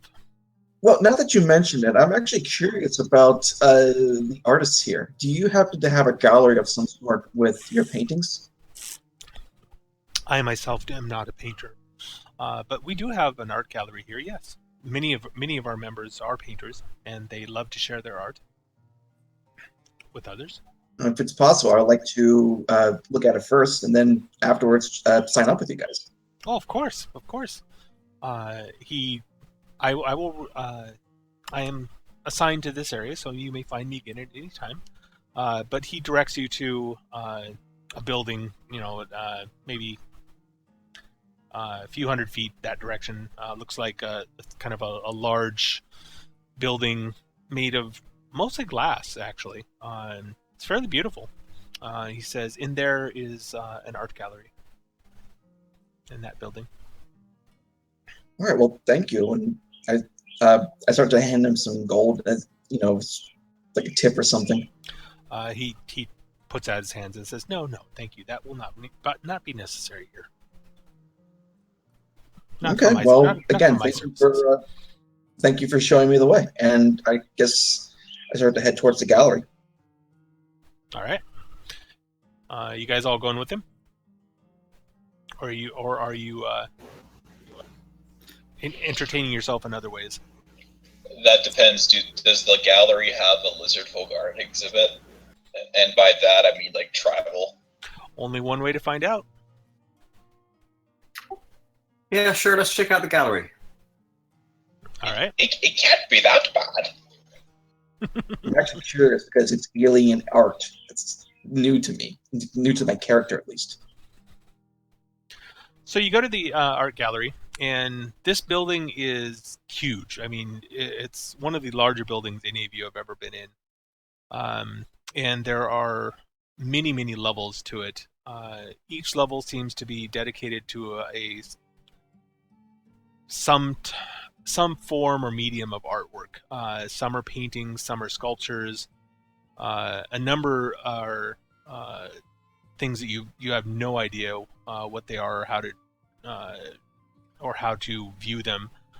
There is one section that is actually composed all of skulls.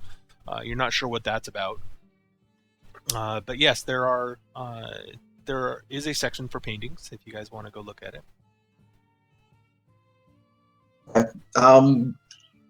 So there's art that I just can't recognize. I don't understand why it would be considered that. In other words, it's modern. Well, okay, so by that, there is an entire section that is crystal spheres on pedestals. They all look pretty much the same, but they're all just rows and rows of crystals on pedestals. I saw that in Harry Potter. Are we allowed to touch them? No one's saying not to. I'm going to walk over there and curiously touch one of them. Okay. Make me a will save.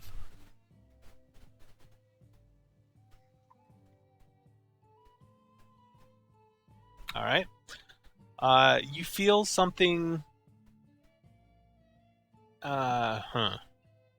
It's not invading your mind. It's not trying to take over, but it is putting something in your mind. You don't have to let it, you realize. You manage to resist, but you can if you want to. I think I will. Okay. So this, you get a vision or an image of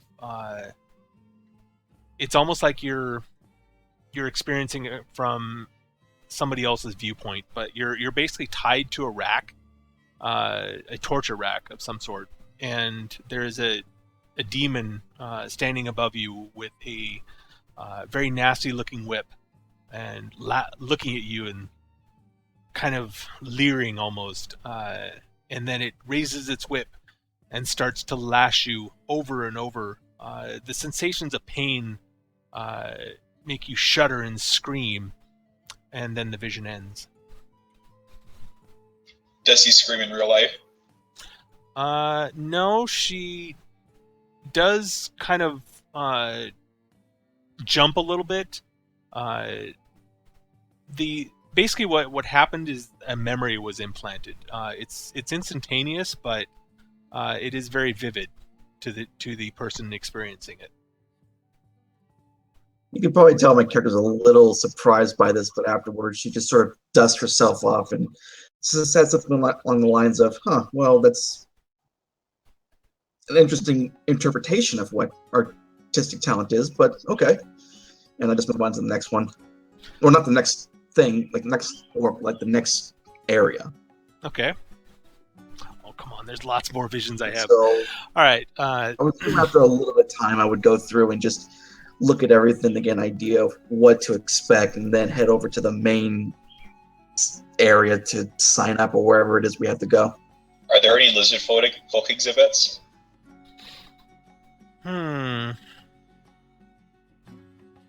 You don't see any specific lizard folk stuff. You do see a lot of tribal stuff from various races, including some lizard folk.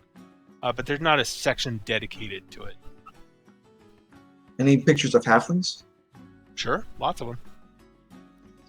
What about pictures of this Lady of Pain? Yeah, there's definitely some of those. There's sculptures, there's pictures. There might even be memories in some of the spheres. There are any of them marked or anything? The spheres, yeah, they are marked actually. If you want to read some of them. Any of them mention anything about the Lady of Pain or about Ragathiel? Or not Ragathiel. Who's the guy we're looking for? Yeah, Ragathiel. But not feathered coconuts. So yeah, there is... The closest you can get to that might be... There's one of the spheres is labeled View of Mount Celestia. Oh, Ragathiel, yeah. View about Celestia. I'll definitely give that a shot then. Okay. So you reach out and touch it, and you are... The memory is one of utter peace and tranquility as you look upon... You're basically standing on sitting on the side of a mountain, and it is the largest mountain you can possibly imagine. It stretches as far as you can see in any direction, but somehow you know it's a mountain still. But as you are sitting there, the first rays of the dawn begin to peek over the top of the mountain, and you look down you look down on the clouds, and you are filled with a sense of incredible peace as the memory ends. Huh. That's interesting. Okay. Well,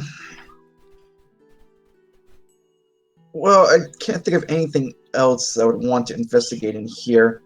I'll basically just wrap it up by saying that after maybe an hour or so of perusing, again, an idea what the art, what they have on display, and I would head over to the main hall that I would use to sign up. Okay. So if you're looking around a little more, you get a little bit more explanation of some of the areas. The area of skulls, you find out they're all mimirs, which are basically recording devices or informational devices that are shaped like skulls, essentially. So you can basically talk to them and get information from them about various subjects, which is the reason they're here. But there are also lots of sculptures, some of which say that if you touch them, some good things will happen, some bad things will happen, depends on the sculpture. Most of them are just regular sculptures, but some of them are rather magical. So you can experiment all you want, or you can head on out. Well, if they answer questions, maybe they might be able to help us out with our quest. It's quite possible. Mimirs are well known to be. They are. Think of a database on a computer with a voice interface. They're usually very focused on one specific area of information. Are there any guards for the exhibits nearby? Yeah, in fact, there are a number of guards all through the area, although it's not necessarily easy to tell that some of them are guards. because they're not dressed a specific way, but there's a lot of people that look fairly watchful and are just standing there.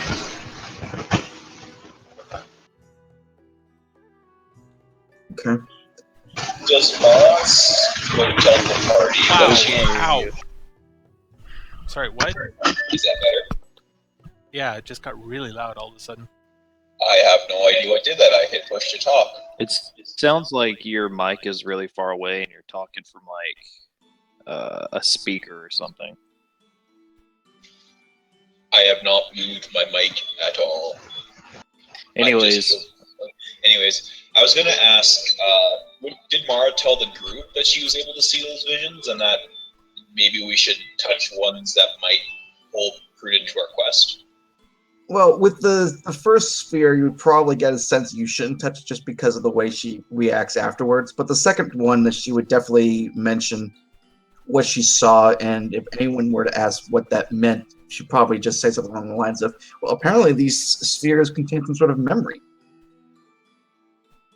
So Lotan is going to do two things. First off, he is going to go to the person nearest by who looks like he knows about the exhibits.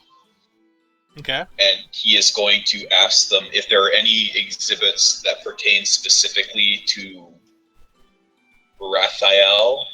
Raphael. No, Lotan literally doesn't pronounce it correctly. Oh, okay, fair enough. And the group can help him with his pronunciation. Okay. Jasmine will, yes. Regathiel. Most of the people, in fact, the people you talk to have never heard of them. But they do point you towards some of the Mimirs that are experts on religious knowledge or powers, that sort of thing. Oh, okay, so Lotan will be like, "That's great, but I'm going to go touch the lizard folk stuff." Okay. You do find Jasmine will find a fair amount of tribal art of various types. So yeah, Jasmine will what? I would like to touch the lizard folk stuff as well. I haven't seen many of those. Not hear you. You are more than welcome to do so. Jasmine will be Jasmine and look for the knowledge. Okay. Yeah, I'm pretty mission oriented here, so. All right. So you wander into the section that the guard pointed to, and it is the skull section. These skulls all look different. Some of them are made of crystal, some are bone, some are made of rock, like sculptures. Some are obviously magical and they glow. Just any kind of, and they're all different races too. I mean, any kind of skull that you can imagine, material or race. There's probably some example here. This room has several hundred skulls of various types here. So you can. There is actually one right at the front that of the section as you walk in. It says, "Hello, how may I help you?" We are looking for knowledge on. I completely forgot the dude's name. Regathiel. Regathia. Raphael. Regathiel is who is Regathiel? I need more information, more context. Imperial Lord. Imperial Lord. Ah, you want 7th row, 7th skull. Thank you. No answer. So you go to the 7th row, 7th skull, and of course the skull is humanoid and made of pure crystal, like see-through, clear crystal. And as you walk up to it, the eyes light up in a pure argent fire, and it looks at you and says, "You wish information?" Yes, we are seeking Regathiel. One moment. They're basically how to describe this. Little lights of various colors start flashing inside the skull, and the eyes close for a moment, and then it opens its eyes and starts basically talking. And I had the page, and now I've lost it. Hang on. Gotta find it again. Okay. Ragathiel, Imperial Lord. Servant of the gods who, through transcendence, has achieved small measure of divine power. He is basically a demigod. Known as the General of Vengeance. His portfolio includes chivalry, duty, and vengeance, and his holy symbol is a bastard sword crossed with a crimson wing. He makes his home at the base of the mountain of Mount Celestia. In his fortress, a magnificent steel structure designed to withstand a 1,000-year siege if need be. Ragathiel takes an active role in the battle against Hell's fiendish legions. He shines at the head of his army, a figure of golden light cleaving through the ranks of the Batezu that face him. Soldiers of all kinds, particularly knights, pay homage to Ragathiel and pray for his virtue and wrathful strength in battle. Those who have taken vows, especially those of duty or vengeance, hold Ragathiel as their ideal, and his agents sometimes assist those who have been grievously wronged and now seek righteous vengeance. Appearance. Ragathiel is a tower of glorious might. He stands almost 20 feet tall, and 5 lofty burning wings stretch from his back. The General of Vengeance once had 6 wings, but one was severed, torn from his body by the archdevil Dispater, Ragathiel's father. Would you like more information about history or worship? How about current location? Current location. Mount Celestia. Celestial. That's not from this plane, is it? I'm looking at Sigil, and I don't see any places that we would be. Mount Celestia is No. not in Sigil, no. Mount Celestia is in the plane of Celestia. Where would we find information of how to get an audience with said Ragathiel? Hang on one sec. Lights flash, his eyes close.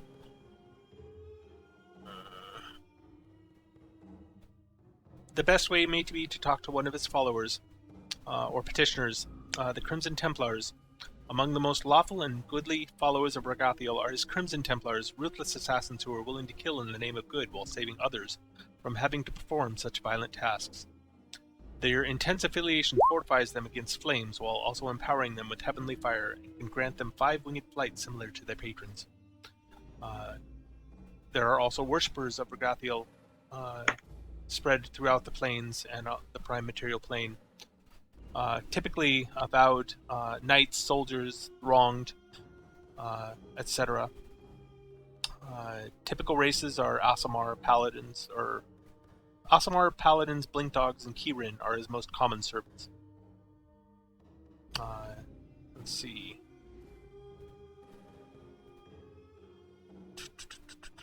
Followers of Ragathiel commonly wear red and silver clothing. Many also don an ornament or sigil the color of flames, typically on the helmet. Ooh. No, I don't know if it's a good thing in their favor, but you don't usually call someone on the side of good an assassin.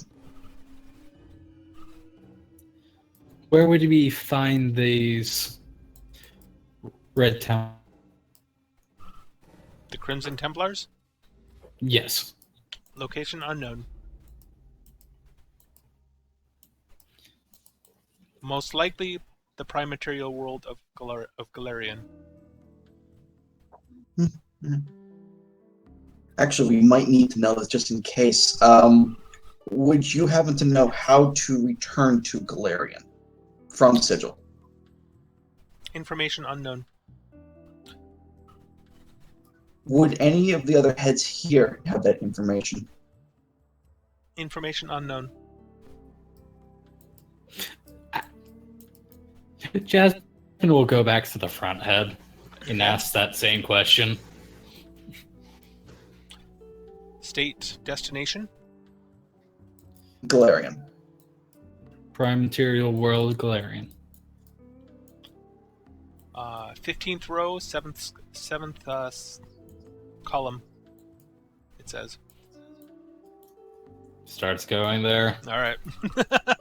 So this is a typical bone skull, and nothing. Very looks like a human.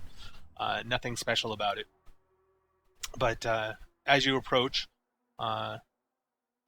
a voice, a disembodied voice from somewhere inside the skull says, "How may I help you?" We wish to know how to get from Sigil to the Prime Material World Galarian. There are currently 56 known ways to do so. Would you like a listing? Which is the closest to us? Yes. From where you are now? Define closest in terms of distance or time. Distance and time. Two different answers. Closest in distance, there is a portal in... let me think here a sec. Where would it be? This might actually be useful when you write it down. Yeah. My character will, in character, write down all 56 portals. For now, look at the first two. Okay, so the nearest portal, it says, is in the city of Sigil in the Hive, in the Chaos District. There is a house that, if you use the proper spell key and go through the back window, it will take you to Galarian. Is there any way to know what the proper spell key is?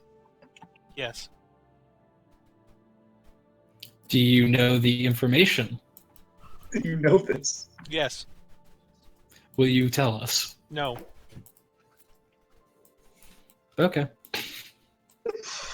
I'm reminded of another Tower of Skull right about now. Well, except that one wanted to make a bargain. This one's just saying no. Is it able to tell us why it can't tell us? Let's see. Current access restrictions do not give you privilege to that information. Let me ask this other question. Are there you would have access to without restrictions? Are there what? You cut out of it. Other portals to Galarian that we would have access to without restrictions? What it's saying is we don't have the high enough rank as a Seshite to access the information needed to know the portal key. And what I'm asking is if there's any other portals that would have that much of a rank for. All known portals have portal keys. You do not have sufficient information access to be told portal keys at this time. The good news is that the portals exist. The bad news is I'm not a high enough rank. I'm going to start on that. Go ahead and ask the other questions if you want. I'm going to start going up in rank so we can get that portal key. None of us are part of the Seshites at the moment. So, exactly. Lotan, I guess, could ask the group then, what did we find about Raphael? I found nothing about lizard folk. Well, we found out where he was located, what he looked like, and what his purpose. You did not find where he is, or what that song was about? We found out where he was. I don't know if it's the same as where he is. And the song? I don't know about that one. You don't remember the song? I'm a little distracted. I'm in a different plane of existence right about now. How did it go? The end of an era, a deadly chimera, fall of divinity, unholy, trinity, something, something, something. Did the skull tell you that? Didn't mention that as far as I know. I would ask if it knew. Do we know the actual name of that song in character? It's not necessarily a song. Poem, whatever. Yeah. As far as you can tell, it's just the name that you get in your head when you think of it as the Red Rain. I'll ask the skull what it knows about Red Rain, if anything. Which skull are you asking? The Gamorrean one at the moment. Okay. Information unknown. After I'm done writing stuff, I head back to the front skull. Okay. This is probably the most enjoyable Jasmine has had since coming into this place. Pretty much. I'm kind of glad we went here now. I didn't realize that there was a database of knowledge. Well, there's a lot of them, actually. Do the other factions have them as well? Seems likely. It's likely the Hall of Records has the largest, but every faction will want to have its own access to information without having to rely on another. Well, that could be good news. Maybe these other factions that we're going to go to next would have the knowledge that this one doesn't. Yeah, but this place has this information kind of open for anyone who's willing to touch a skull. Don't even need to touch it. Don't even need to touch it? Oh, Lotan's been touching everything. He was upset that the coconut did not have any special powers, but it was feathered, so that was alright. Moira's actually going... I don't think Moira actually left the Regathiel skull. The Regathiel's what? The Regathiel skull. Okay. She was just kind of standing there. And she'll ask, when was Regathiel last contacted? By whom? Anyone. Unknown. Query too broad. When was Regathiel's last public appearance? Trying to decide how it would answer that.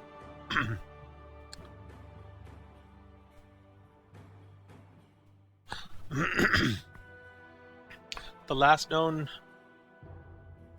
appearance of Regathiel was at the last battle of the Fourth Crusade in the world of Galarian at the World Wound.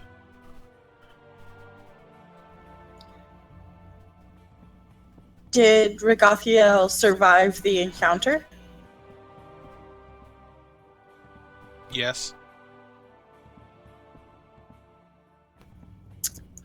What is the Red Rain? Information unknown. Is Regathiel trapped?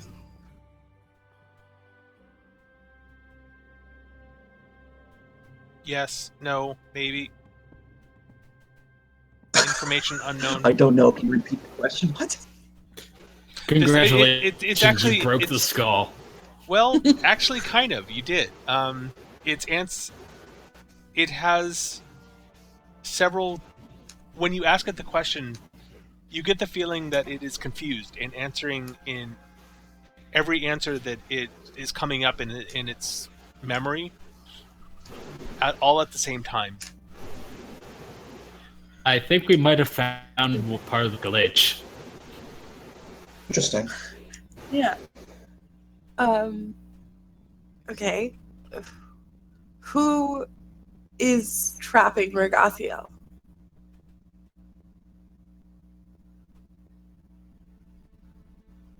Information query.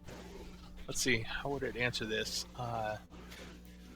If this is a computer, there's one really good answer. 8 blue screens. No. Let's see. Query. Information not accessible. No, bad query, it says. Okay. who would want to, or who would benefit from. Yeah. Who controls Regathiel? Regathiel. That's fair. So we know he's not being contained by enchantments that make him want to stay there. Or at least as far as the skull knows. Yeah. Who is Regathiel's greatest enemy? Dispater. Did you say Dispater? Yes. Could you you write spell that down that? for us, just so we can see it? Sure. While this is going on, my character will ask the query skull where to find a skull that knows about the Red Rain.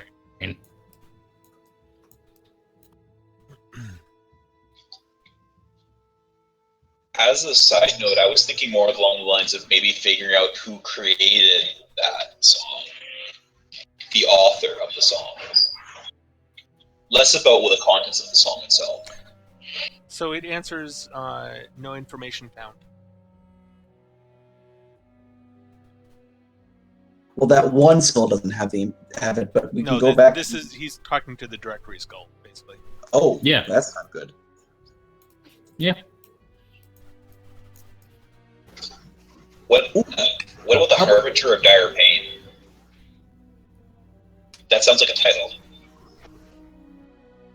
I was also thinking, would the skull know of any other factions that would have knowledge of prophecies?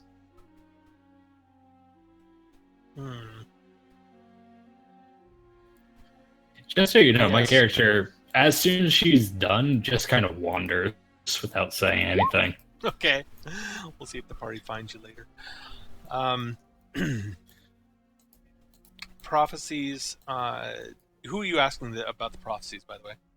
Which skull? In skull. The which skull? Directory. The directory Yeah, skull. the All right. directory. It says there multiple responses. The first one is it directs you to one of the skulls. Second one, it says there are a number of sources outside of this exhibit that have such information, none of which I am either at liberty or able to tell you. Well, kind of along that line, I wanted to ask the Regathiel skull about any prophecies related to Regathiel.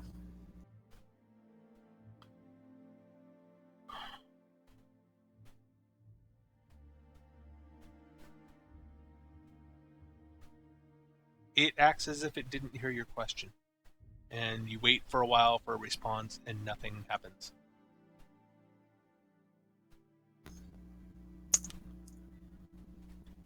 After a little while, then I'll kind of see if it's broken entirely and ask one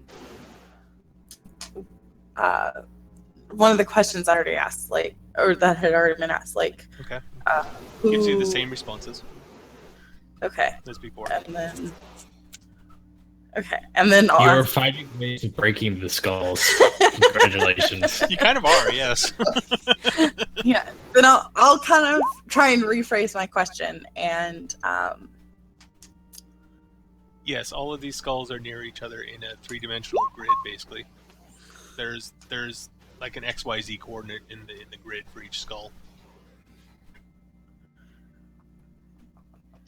So anyway. Is there a skull that specifically deals with titles of beings? No, not really. Can I go to the Curie skull and ask for the Harbinger of Dire Pain? The which skull? The directory skull. And ask about any skulls that might know of a title, Harbinger of Dire Pain. it suggests about 10 different skulls, all of which seem to have knowledge about historical events.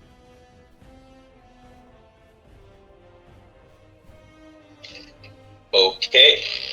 Do any of the skulls have any information about Orzammar? Orzammar, no. Actually, yeah, probably one does.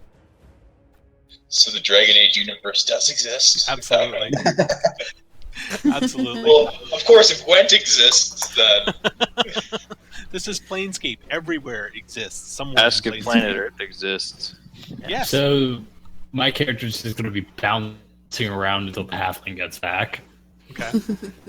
You should ask if Planet Earth exists, and ask if a DM exists, and then say what information unknown. You lack clearance. And how do we beat him? I would go to every skull because Lotan doesn't know how to properly reduce a query using keywords and parentheses. He's going to go to every skull in order and ask for the Harbinger of Dire Pain, unless it's relevant information. Just as each of those 10 skulls, or all of the skulls? The skulls the thing told me to go to. Okay. So all right. So each of them gives them basically. It was once the title of some being in historical events on either some world or some plane. None of them sound like the same being, but there have been a number of beings that have been known by that name in the past. Are there any that could contend with Raphael? And then Lotan will try and say whatever the frick his name is. Okay. Yeah. The thing is, I was kind of wondering because you said Raphael, which is a very different being than Regathiel, and so it would answer you the way you said it. But if you try and actually say the correct name, then it will. The answer is going to be no in all cases, but one, because 9 of those beings are currently known to be dead. What's the one that isn't? The one that isn't is basically on some random prime material world, and there are current battles that are against this being known as the Harbinger of Pain. May or may not be related to what you're searching for, but he's still alive. And whether or not he'd be a match for Regathiel, you get information unknown. Okay. I guess the only other thing Lotan would do is go back and ask about Unholy Trinity. And he doesn't really know the rest of the words after Harbinger of Pain. Okay. He didn't write them down.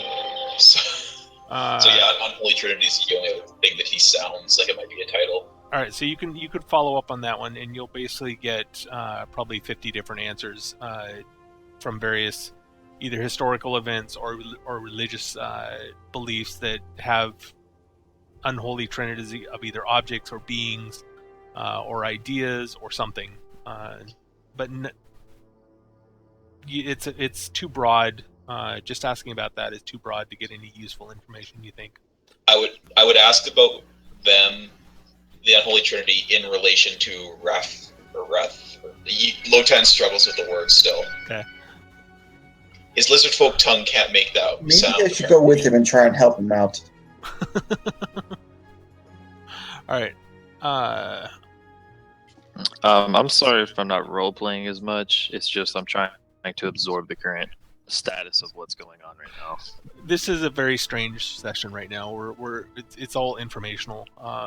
Yeah, I'm just trying to absorb what's the current situation. Yeah. So, but I am whisper chatting a lot of people. So understand. I'm trying. The current situation is basically we have no idea, and so we're trying to get a bearing so we can figure out where to go. And I guess we kind of found the mystical, magical library, and we kind of got lost in reading books. Can someone just tell me essentially real what quick? just happened is your grandma discovered Google. Yeah, Can pretty someone- much. Can someone just tell me real quick what is the main objective right now? What are we trying to do? Good question. I kind of forgot myself. So I just see people talking to boneheads, skulls, or whatever, and I'm not sure what's going on. Well, essentially, we all had these prophetic-ish dreams or prophetic feeling dreams, as did we're you. I got that. As did and you. we're summoned to Sigil, and we went to talk to the sort of bureaucrat who summoned us, or we were summoned through, and they told us that Regathiel, this sort of minor deity sort of being, was in a state of glitch where he was both trapped and not trapped, and in time and out of time.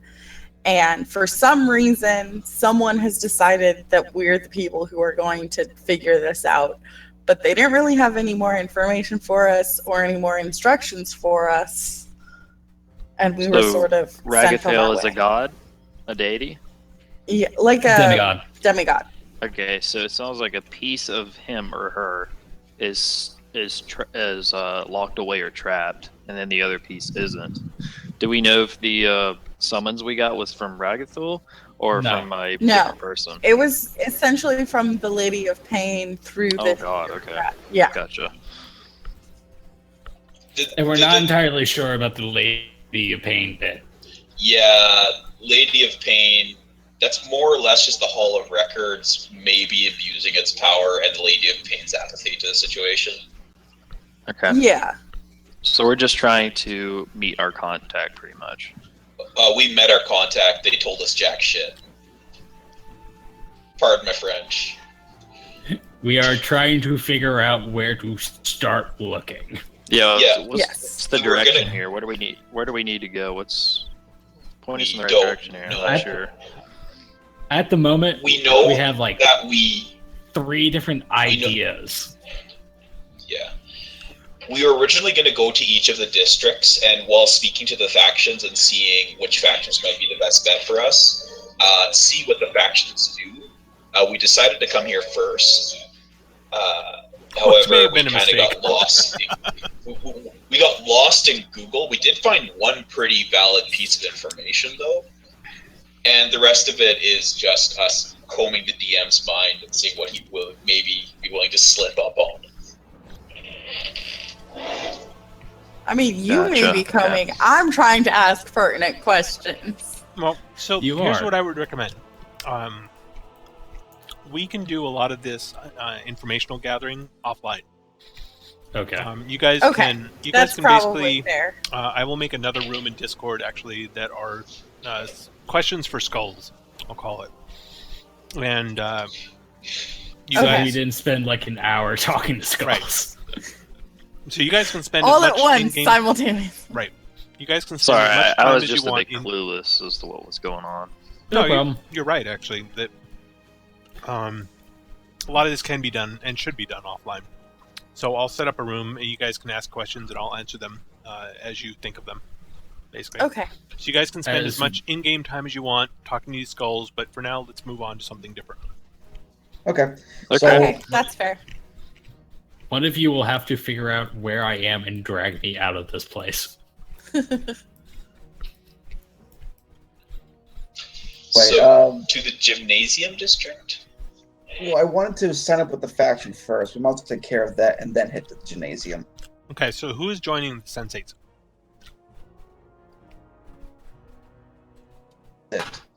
Mara. Mara, all right. Anybody else? They didn't have enough. Yeah, I'll physical join the stuff. Sensates as well. Okay, so Mara and Torianis. Really? Okay. Huh, okay. So both of you are inducted into the Sensates in a very short ceremony, which is basically a ritualistic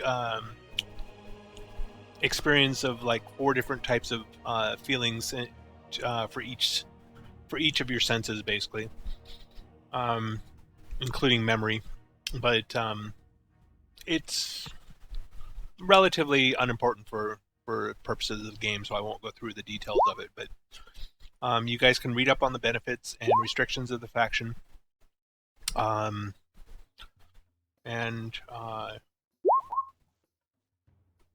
Yeah, actually, I already read up on that, and I wanted to ask out of character, does that happen immediately? Like, do I immediately get these abilities, or do I have to wait a certain amount of time? Yes, as part of the ceremony itself, you will gain the abilities. I got dark vision then. Yep. Sweet. Sweet perception bonus. Mm-hmm. Go ahead and add that. What kind of perception bonus is it, or is it untyped, or what? It is untyped. Best kind. Mm-hmm. You would put it in core, character details, off to the right. There's vision senses. Yeah. It's under age. And remind me next time you play Yeah, to modify your token for lighting as well.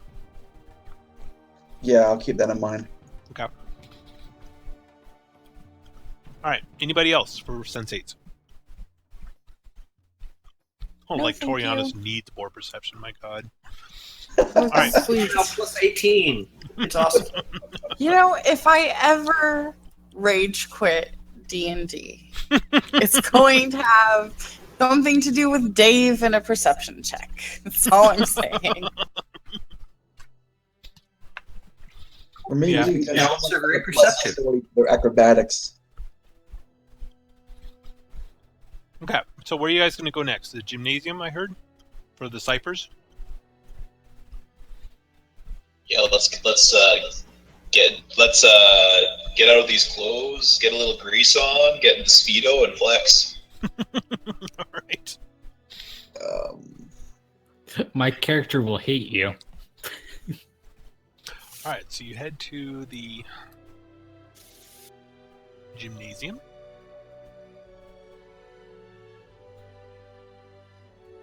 So we went to the museum, and now we're going to the gym to work out. Pretty much. Yeah, we went to the nerd district, and now we're at the jock district.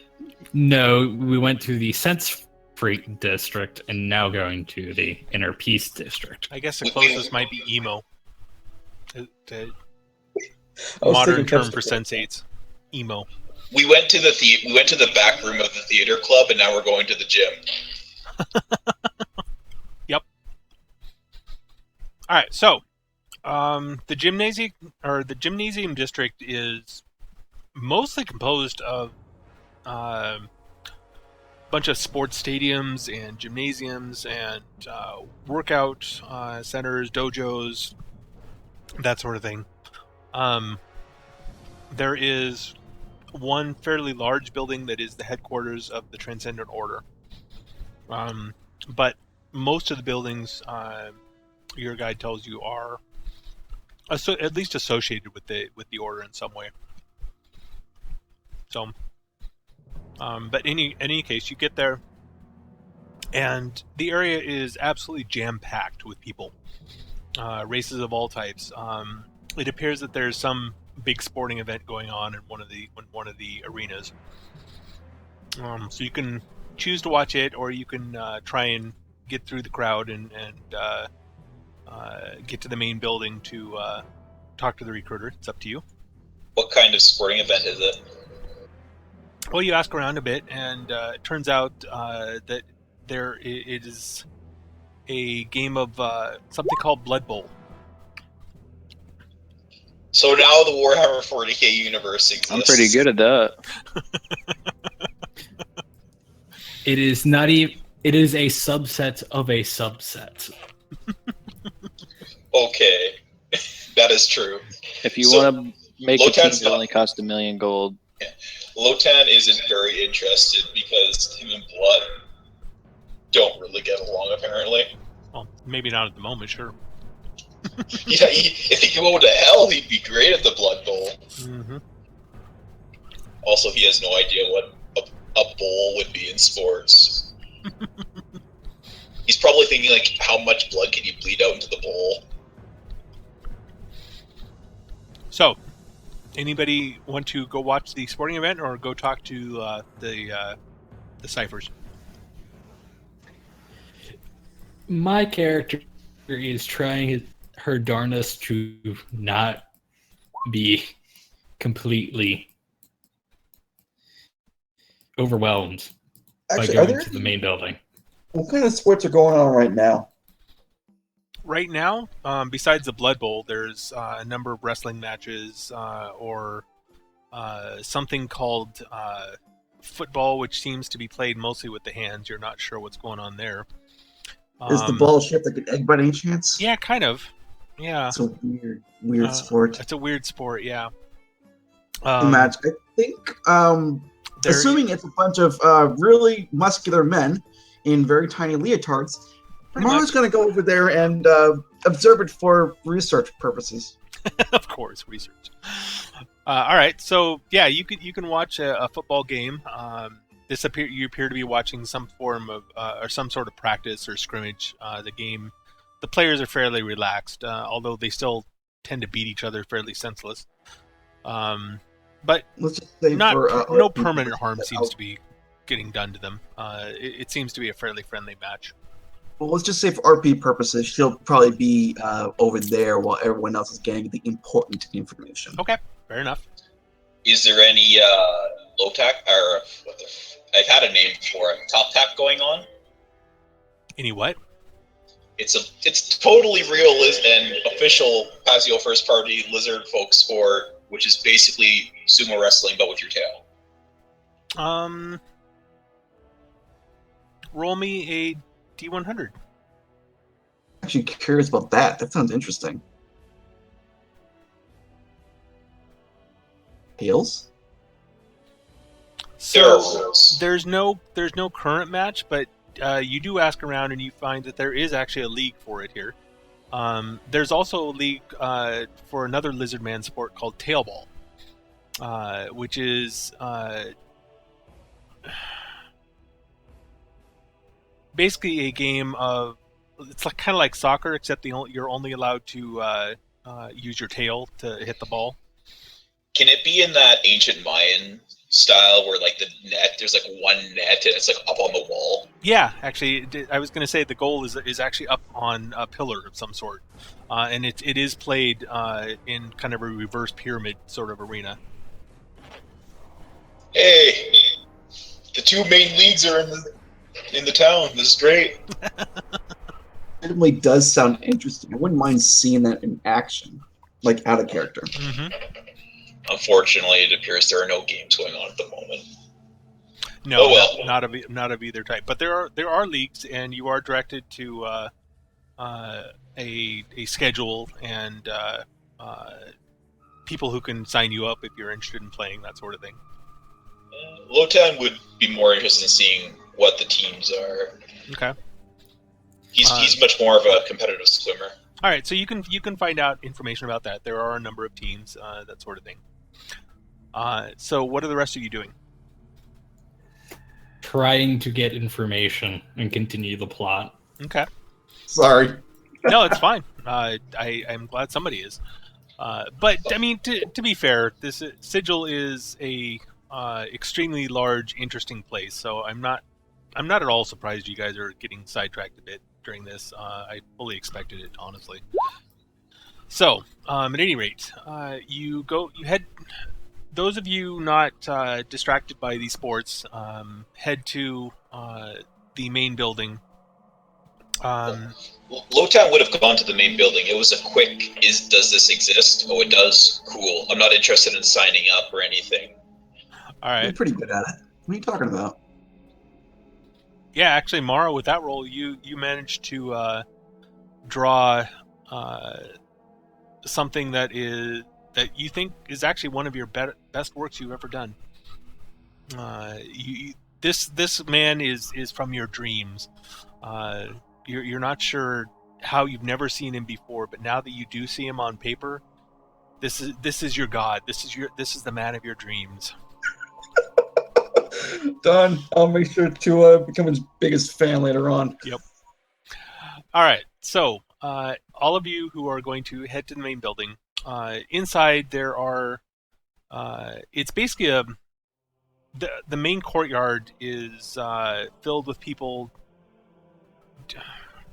practicing all sorts of sports. There's sword matches. There are general fighting matches of all sorts. None of them seem to be deadly, but they're all just practicing. But there are various sports matches going on, not with no weapons involved. The only thing that seems to be in common with all of them is that the sports or that the activities are fast paced, and if someone pauses too long, they are penalized in some way. Either they get hit or they lose points or something. It seems to be all about speed of reaction. All of these activities. So we're sort of like basketball in a way. Basketball is definitely it would probably be one of the things that is being played somewhere. Yeah. I meant like the timer thing, but okay. Yeah. You know, I would probably be good at some of these sports. I'm quite fast myself. Okay. So I assume you guys are looking for the recruiter for the faction. Is it the same species as we saw before, but he's just really ripped? No. No. Yes. If only because my character is slightly tired of this place already. No, the one that the recruiter that you do manage to find is actually fairly interesting because it's the first instance. So you guys remember in the dream you saw this Trox, yeah. Except all of its plates and scales were black, and its skin was ebony, and I mean, it was just all black all the way through. This one is more normal colored, kind of browns and yellows and oranges, that sort of thing. And it's not as big as the one in your dream, but it's still like a good 8 foot tall, and looks like an Umber Hulk, kind of. It's very intimidating, nonetheless. I just looked at the picture of these guys. They are terrifying. Yeah, they really are, actually. But in any case, he walks up to you, or actually, you would have to walk up to him. He kind of doesn't pay attention to you until you get his attention. And once you do get his attention, though, what are you going to say? Excuse me, sir. We are looking to see if you had your faction had any information about Ragatha? Ragathiel? Raphael? Sawed off, Burke. And he turns around and walks away. He's a friendly guy, isn't he? Shrugs, goes away. To point this out, I would have actually used my diplomacy role for gathering information, whether or not that helps. Sure, you can try. Yeah, no. Yeah, pretty much. He hesitates. He hesitates maybe a couple seconds longer before he says it, but yeah, he still ends up saying just sawed off, Burke. Okay. Does Lotan remember? Can I try using like a puppy dog face to try and get his attention? It's like, please, we're new here. We just want a little bit of information. You could if you weren't busy drawing the man of your dreams. Right, you're right. Does Lotan remember the names of the Taltalk or Tailball leagues, like the two, who are kind of in the top standings? Well, you wouldn't know any of the leagues here, or the players or standings or anything like that. Any information you do have would be from Galarian, basically. Okay.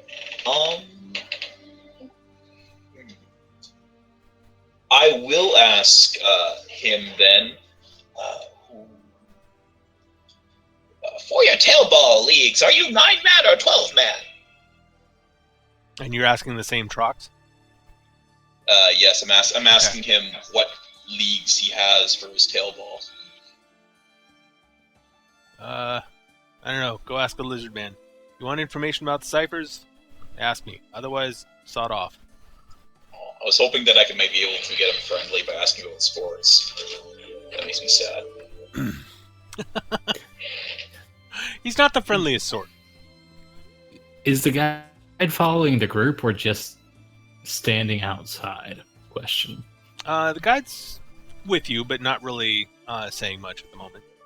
Because she seems kind of intimidated. Vanishes. She seems kind of intimidated by this guy, actually. Because my character is walking out of the gymnasium. All right. Can we buy drinks here? Not here, no. There are drinks, but nothing alcoholic. No wonder their sporting events doesn't do well out of the high crowd. They don't sell drinks here. Well, they do, but they're the equivalent of Gatorade, essentially. Okay. Nothing. Everything that they sell here is probably nauseatingly healthy. Honestly. Oh, I meant for like the audience, but all right. Well, you're not. Where you are right now is not necessarily a place where there is going to be an audience. Does that make sense? You're in the practice yard for the Transcendent Order. You're not in a sporting event necessarily. Oh, okay, gotcha. Well,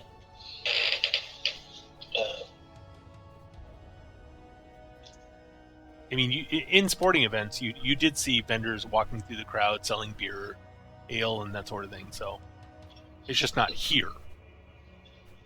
Lotan likes the sporting events, definitely, but the Cypher dude definitely doesn't seem like a very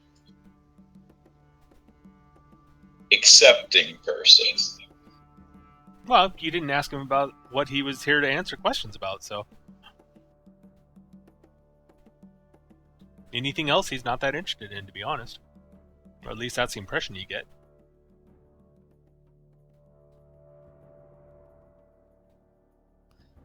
It also doesn't help that Jasmine just doesn't want to be here. Fair enough. Yeah. He wants us to... Well, we're not here to join the group. We're here to ask about that, but yeah. I mean, he's more than willing to explain the faction to you. But you never asked him about it. So. Sure. Explain the faction to us. All right. While we're here, we might as well get the low-down, hoedown. Okay, so... he basically... When you ask him to explain it, he says, we believe in action over words. Quickness of mind and body. If you ain't quick, you ain't for us. That's basically his entire spiel. I'm very quick. All right. He, as you said, like before you're even done speaking, his hand blurs, and make a reflex save. Me? Mm-hmm. Okay. Yeah. Whoever says I'm very fast.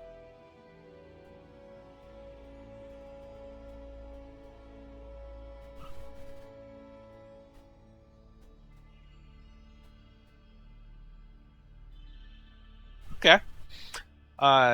You manage to catch the ball that he throws at you, right directly at your face, without too much trouble. He nods at you and says, "Yep, you are."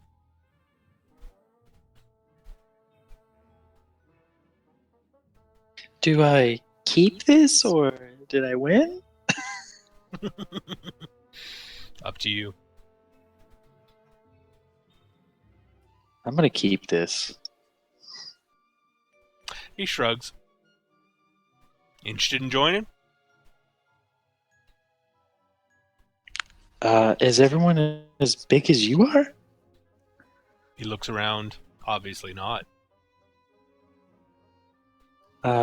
Maybe later.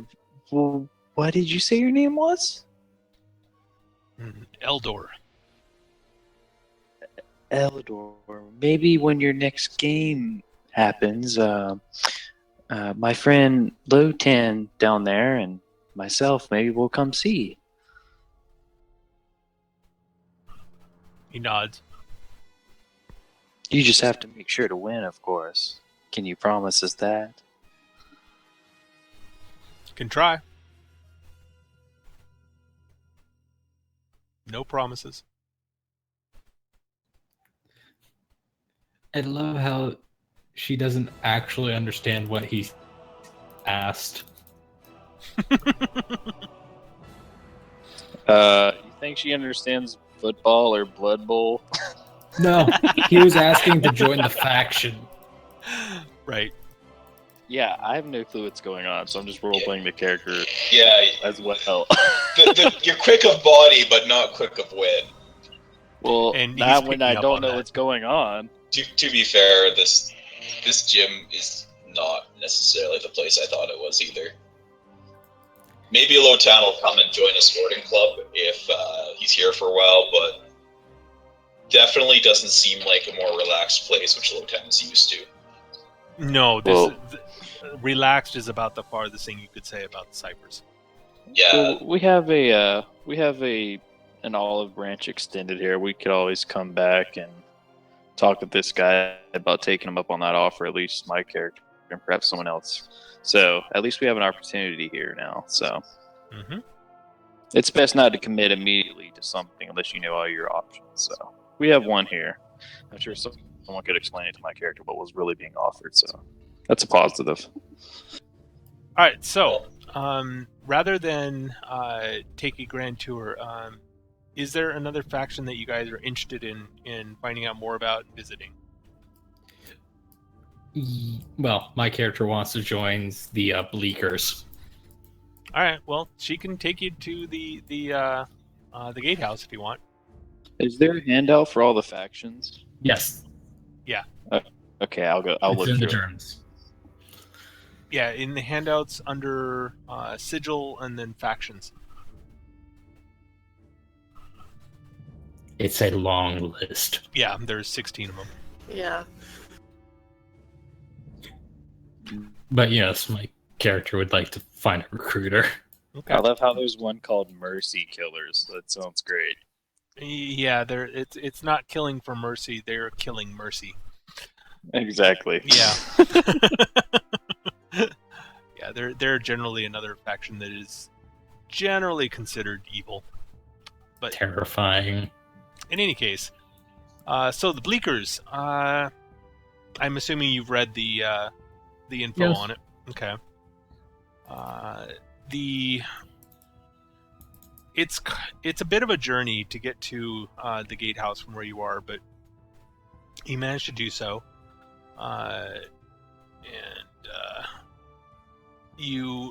There are probably at least a few possible encounters that happen on the way, but your guide manages to steer you clear of any problems, assuming you want her to. Otherwise, we can do a combat if you like. But Shall we go 2 sessions without combat? well, I mean, if you didn't have a guide, it would definitely be problematic wandering around Sigil, in all honesty. But she's pretty experienced and can get you where you need to go without too much problem. Although I will say that it is tougher as you're traveling through the Hive, and especially as you get into the Madhouse district. But in any case, you manage to arrive at the gatehouse. It is pretty much what you'd expect, a fairly large Gothic building, fenced off, intimidating. There's some guards out front that look intimidating, but actually seem fairly bored. But if you go up and talk to them, which I am assuming you will, Yes. they will direct you to an office inside, which is basically the recruiter for the faction. And as you get there, the office is of course empty because the recruiter doesn't actually care, which is kind of a problem for recruiting for them, honestly. But eventually you ask around and manage to find the recruiter asleep in their bed or staring out a window in a fit of ennui. But if you are sure that you want to sign up, you may do so. I will, yeah. All right. Wow, I actually like the Transcendent Order ciphers a lot. That I want to visit that faction. They seem really cool. That was the gymnasium. Oh God, we were just there. You were just there, yes. That was the guy that just offered me to join. Yeah. Yeah. Yes. Oh, for God's sake! This seems like the coolest one. I read like all these things. I'm like, oh, this is the coolest one. We should go there. Oh man, I'll have to go. I was excited about that place too, but it definitely wouldn't suit Lotan. I like their philosophy. Mm-hmm. Instead of just talking, you act, you do. I like that a lot. Yep. Right, which is, to be honest, one of the reasons why he didn't talk much. He was like, okay, you want to join? No? All right, go away. You know? Yeah. Makes sense. I'll have to come back here. All right. So any other factions you guys want to go talk to? My mind's made up. I don't know about the rest of you. Who hasn't decided on a faction? Lotan. Okay. Lotan, Moira hasn't. Well, do I have to? Because Moira wouldn't. Nope. Although, to be honest, there is a faction called the In-Depths, which you might be interested in. Or the Free League, I guess. Yeah, which I had looked at a lot, but I think, at least at this point, Moira feels as if she's already spoken for, in a way. No, I know that I don't want to force you to do anything, but keep in mind that each one of these factions does give a benefit, like a bonus. Well, not only that, but if you don't belong to any faction in Sigil, you'll generally find almost everyone unhelpful. At least if you have a faction behind you, you are guaranteed some helpful people, and the rest at least look at you with some respect. If that makes any sense. Yeah, it does. So no, you're not required to, but it is very beneficial. Should I roll a d20 now? As for the boon, there's also a bust. Yeah, so there's a penalty to who's joining a faction. Yeah, there's a benefit and a penalty to all factions. Wait, penalty? Mm-hmm. Yeah, I especially like the penalty for the ciphers, because that's the type of player I am too. Yep. It's perfect. Some of the penalties are role-playing, some of, in fact, most of them are, but some of them are, penalties to rolls. You just it depends on the faction. Do you mean restriction? Yeah. Oh, okay. So yeah, Jasmine, today you don't feel so depressed that you can't do anything, so that's good. All right. Anybody else want to go talk to a faction?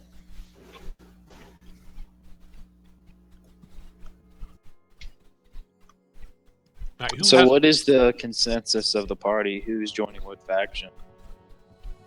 Two of us are insensate. I don't know about the rest. Did anyone join the gym? All right, let me write this out here. So Jasmine has joined the Bleakers. Yes. Lotan has not decided. Moira has not decided. Torianis has joined the Sensates. Yes. Mara has joined the Sensates. And Syndra has not decided, but is probably looking at ciphers. Yeah, definitely.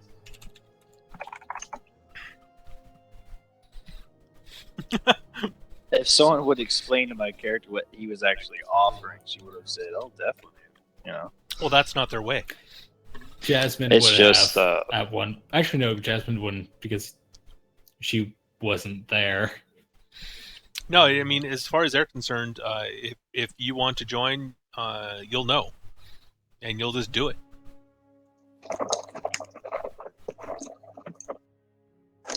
No recruiting necessary. It's beyond my understanding. So, Lotan and Moira, are there factions you want to talk to, or are you just going to go factionless for now? Like, I'd have to read through them all, but the ones I looked at, like, I'm trying to figure out. It's not. There are some factions that I, as a player, think are interesting, including the ciphers. However, knowing Lotan as a character, he would definitely go and maybe participate in some of the sports, but he's a much more easygoing person, and their whole belief of act, don't think is definitely not within his motto. He likes to think, even though he usually not necessarily. What I like to compare it to, the reason my character likes it is the ciphers to me is interpreted as go with your instinct instead of sit there and puzzle over what to do, how am I going to do it, what am I going to do, go with your instinct. That seemed like something my character would be drawn to. So as you guys are deciding or talking, a tiefling walks up to Moira and says, I have a message for you. And he hands you a scroll. Okay. And then turns around and walks away. I detect magic on the scroll. Yes. Minor. What would it be? It would be divination. Minor divination. Okay. I will open the scroll. Okay. All right, inside is a note. It says, Moira, we must talk. And it is signed. Let's see here. No, this one.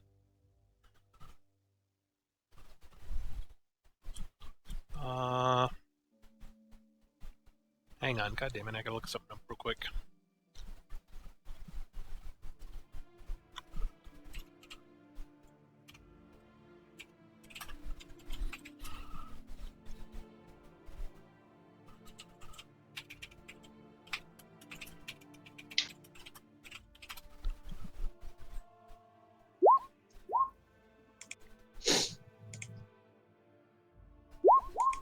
Sorry, guys. I'm not quite as prepared tonight. Like I said, it's been a busy week. It's all good.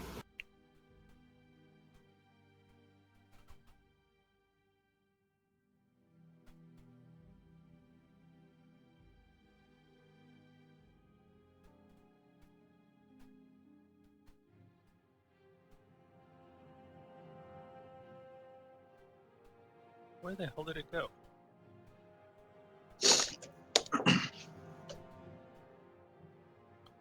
There it is. Okay. So.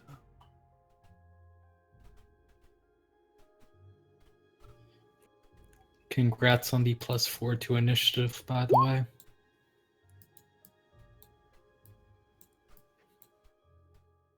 Yeah, it's basically you get an improved initiative feat that stacks. Isn't that nice?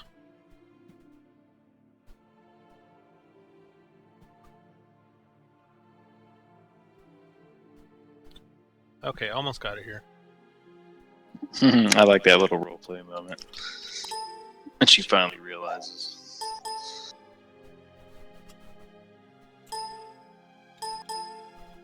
Arg. I'm fairly certain if you ask the tiefling, she would have explained it very quickly. It's probably better that she self-realizes what he was offering, you know? Probably.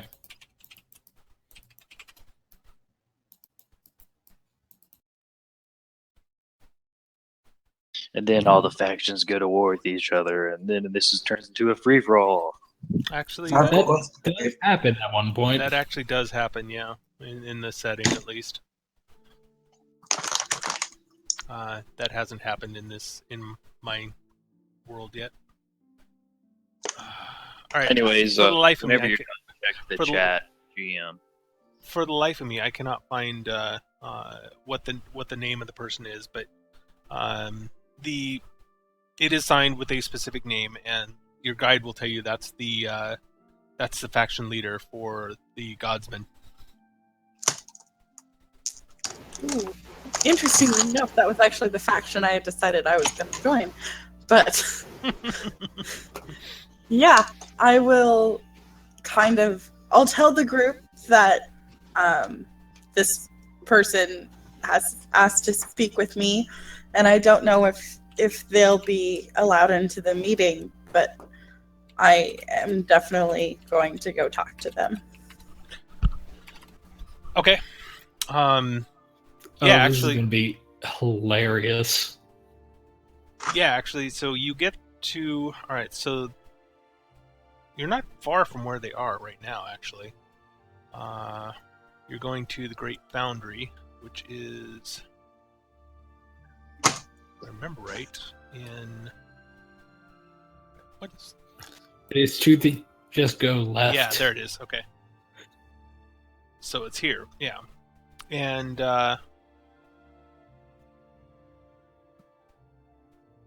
again, you're going through the hive, so it's a little bit dangerous, but your guide is pretty experienced and can get you there without too many issues.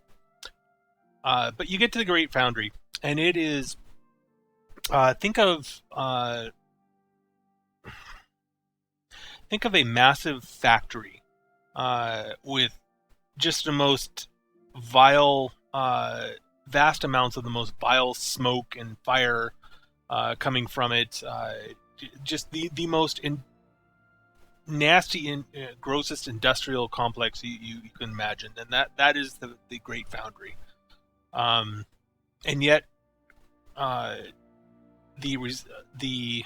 things that they build are known to be quite beautiful, but they obviously don't care for the environment. In fact, the Great Foundry is a lot of the reason why the air in Sigil is generally unhealthy. But in any case, you get to the entrance, and over the massive noise of machinery and hammers and men yelling at each other, or people yelling at each other, you manage to get directions to the faction leader, who after a short wait in their outer office, leads you in, and who, I don't know if anybody else is coming with you. I'm assuming the whole party is.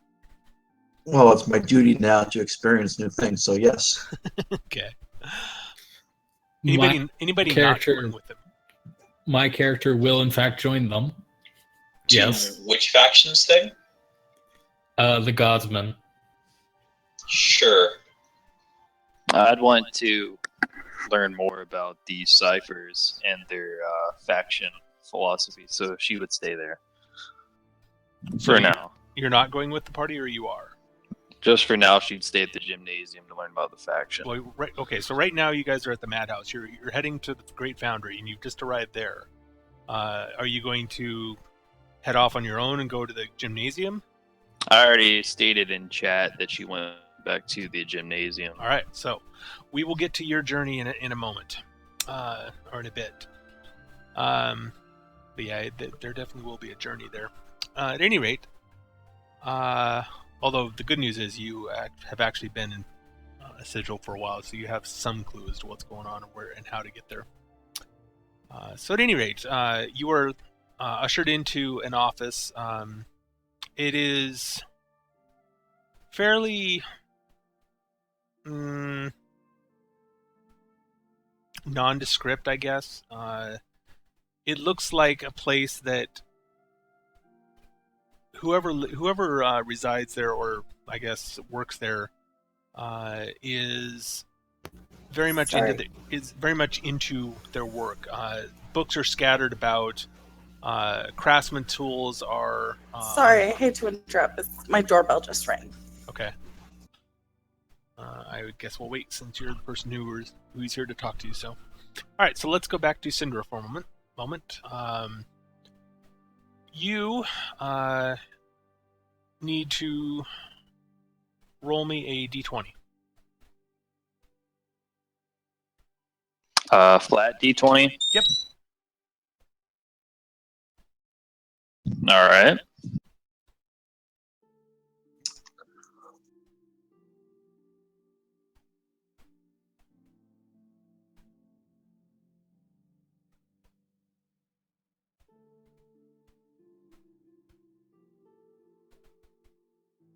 Okay.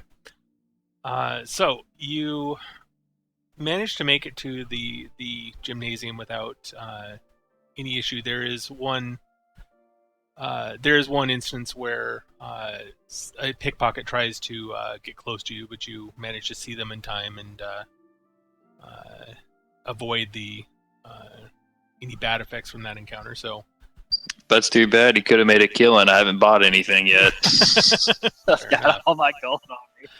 Fair enough. Mara, yes, they do. So you throw the ball. So you find the Trox again, and you throw the ball back to him, and you say, "I am a cipher." And he smiles, or well, what passes for a smile among the Trox. It's really kind of scary looking, actually. Big plate-like teeth appear in his mouth, but he smiles and says, "Good, follow me." And he leads you through the courtyard into a building where you are subjected to a series of tests in both mind and body. Most of them have to do with quick reaction times, but some of them are things like, what's the first word that comes into your mind when what's word association, that sort of thing. All right, cool. But you managed to do reasonably well at all of them, or well, most of them. Some of them you're not sure, but they seem willing to accept you into their order, and they gather in a circle, and each of the people in the circle around you, because where you are in the center, they nod at you, and they say, "You're in," and they turn around, and that's it. They walk off. You feel energy suffuse you. You have the benefits of being a cipher and the restrictions. You are now a member. Excellent. Short and simple. So you're the jock of the group. Got it. Which is actually kind of ironic given his class. But all right, Moira, are you back? It's very fitting for an Ifrit's racial culture. Mm-hmm. Makes It's sense. Perfect, actually. Yep, makes sense. All right, Moira. So you are ushered into the office. Anyway, it's the person there looks harried and but as you arrive, they greet you. They say, "Good, you're here. We must talk. The chant is that you are new in town and were summoned before the Hall of Records dealing with Ragathiel. You are known to us. You are, I don't want to say fated because that brings to mind the wrong associations for what I mean, but you have a destiny. This is something we know of, and we believe that you would fit in our faction. We can help you." Yeah. What is this destiny of which you speak? I will tell you more if you join. I can tell you more about our faction if you wish. Is she allowed yes, to leave please. afterwards? Okay. So he goes into a whole spiel and goes into the philosophy of the Godsman, how everything is, all beings are divine in some ways, and the whole purpose of the multiverse is to recycle life, and every journey back into life you become more and more divine, and eventually you can become a power or a god yourself, that sort of thing. That is the goal of all beings, in fact. But I mean, it either resonates with you or it doesn't. But you can read all about their philosophy. In fact, there's actually kind of an extra handout for the Godsman, I think. Raise my hand and ask them what their opinion is of the Starstone The Starstone. from Galarian. Right. He actually would know of it. He says, yes, an interesting test, although a rather dangerous one from what I've heard. It is quite rare for beings to succeed at the test. They are basically trying to bypass many millennium of reincarnation and become a power all at once. So of course it's unlikely for them to succeed. Right. Okay. I love how the two that have the perspectives that I've seen are in against each other factions. Which ones are you talking about? My own and the Godsman. Mara? The Bleakers and the Godsman have perspectives. Yeah, Oh, yeah, because they're you not believe in friendly nothing. with each other. That's correct. Oh no, this is gonna be fun. So you believe in nothing. She believes in everything. Not Yeah, really, no. in fact, as you enter this guy's office, it becomes clear pretty quickly that he is very pointedly ignoring you. Yeah, and I'm very pointedly keeping my mouth shut. Yeah. No, he's smiling and greeting everyone. He completely bypasses you and just doesn't say a word, and it's like you don't even exist to him. Yeah. So, he goes Pretty into much. his whole spiel about the faction, and then he says, as for you specifically, what might interest you is that we are very knowledgeable about the gods and the ways of the multiverse, and we know a little bit of the dark of what is going on with what you seek. And whether you join or not, I in all honesty, I must say, is probably not required, but it may be more helpful for you. But in any case, we do have information that might be relevant for you. I will join you. What is this information? All right. Well, let us do the joining ceremony first of all. Very well. Priest. Okay, you're not a priest. Right. Okay, and he does explain the restrictions, i.e., you cannot be resurrected by any means ever. You can be reincarnated, but not resurrected. That sort of thing. So don't die. Yeah, don't die. But that's pretty much a given anyway. So, he, for the life of me, I cannot think what. Oh yeah, okay. So he leads you through the foundry, into one of the side areas, which looks like a kind of a generic temple.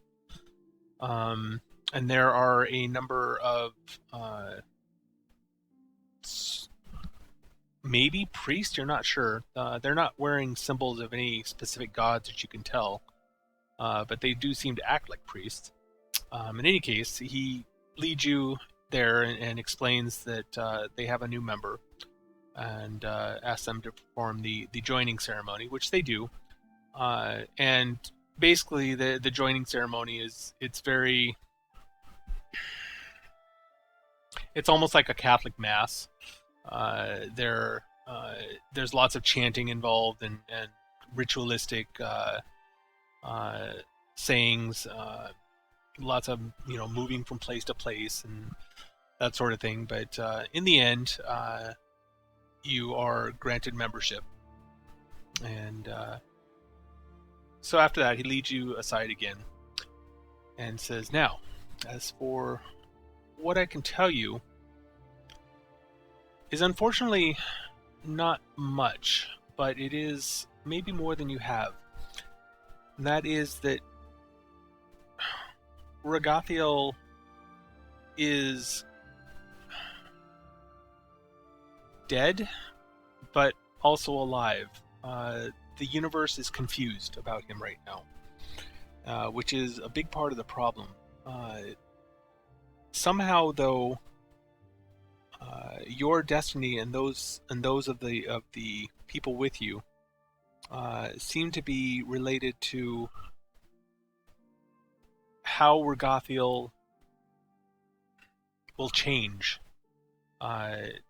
It's, I would say, come back alive, but that's not really the case here. All I can really tell you is that the decisions of you and your party matter. They will shape more than just yourselves. You have a great destiny, and you should be proud to be a part of this. Sorry, you were breaking up. I got up to you said all I can really tell you is that something they matter. Okay. Your decisions and your actions, what you do will have great bearing on the fate of Ragathiel, the destiny of Ragathiel. It's almost as if your destiny and fates are tied somehow. We're not sure how. Okay. Well, if that's the case, we can just wait here and they can come to us. Thank you for this information. You are not there. You do not know this. Yeah, this is just to Moira and anybody else who's joining the faction, which as far as I know is just Moira. Do you know anything of this red rain? No, what do you know of it? No, I'll give him the kind of poem bit. It was in my dream of how I found my traveling companions. This almost seems like prophecy. It does seem that way to me.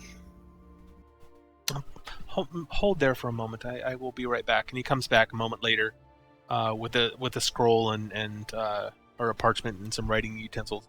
And he says, "Can you repeat that for me, please?" And he basically writes it all down as you tell it to him. He says, I will research this and tell you what I can of it. Thank you. You're welcome. Know this, that you and your, well, most of your fellows are very important to us, and we wish to help you. I appreciate it. I wish to help you as well. Very well. All right. So, if you have anything, questions you want to talk to him about, you're more than welcome to. He also offers you access to their Mimir library as well. Okay. That sort of thing. So, all right. Lotan, All right. What about you? Have you decided yet where you want to go? I have been quietly looking through pretty much all of these, and I am having a hard time. And it's not a hard time of, oh my god, there's so many good choices. It's how do I justify Lotan wanting to join a group like this? Mm-hmm. Although, this is a question. Are we allowed to join more than one? No. Not usually. Okay. Not publicly. There are good options. However, they have a "you must be lawful" restriction, and Lotan is not lawful. Mm-hmm. Well, maybe you should be. That is something you can change. Yes, but I say like they're good in that they have ideals that Lotan enjoys because of his good aspect, but not because of he's lawful neutral, in the sense that he views what is best for people as a whole, and he doesn't really care if the laws are there to help that or hinder that. So he's not lawful. He will choose not to follow a law if he thinks that it's better for the people or better for the community, because Lizard Folk Society doesn't have is typically not lawful. It's typically just straight neutral. Mm-hmm. All right. So a lot of these philosophical arguments are alien to him, and no one group really seems good. Okay. May I suggest the Free Leagues then? Mm-hmm. You should go with the ciphers and just go with your instinct.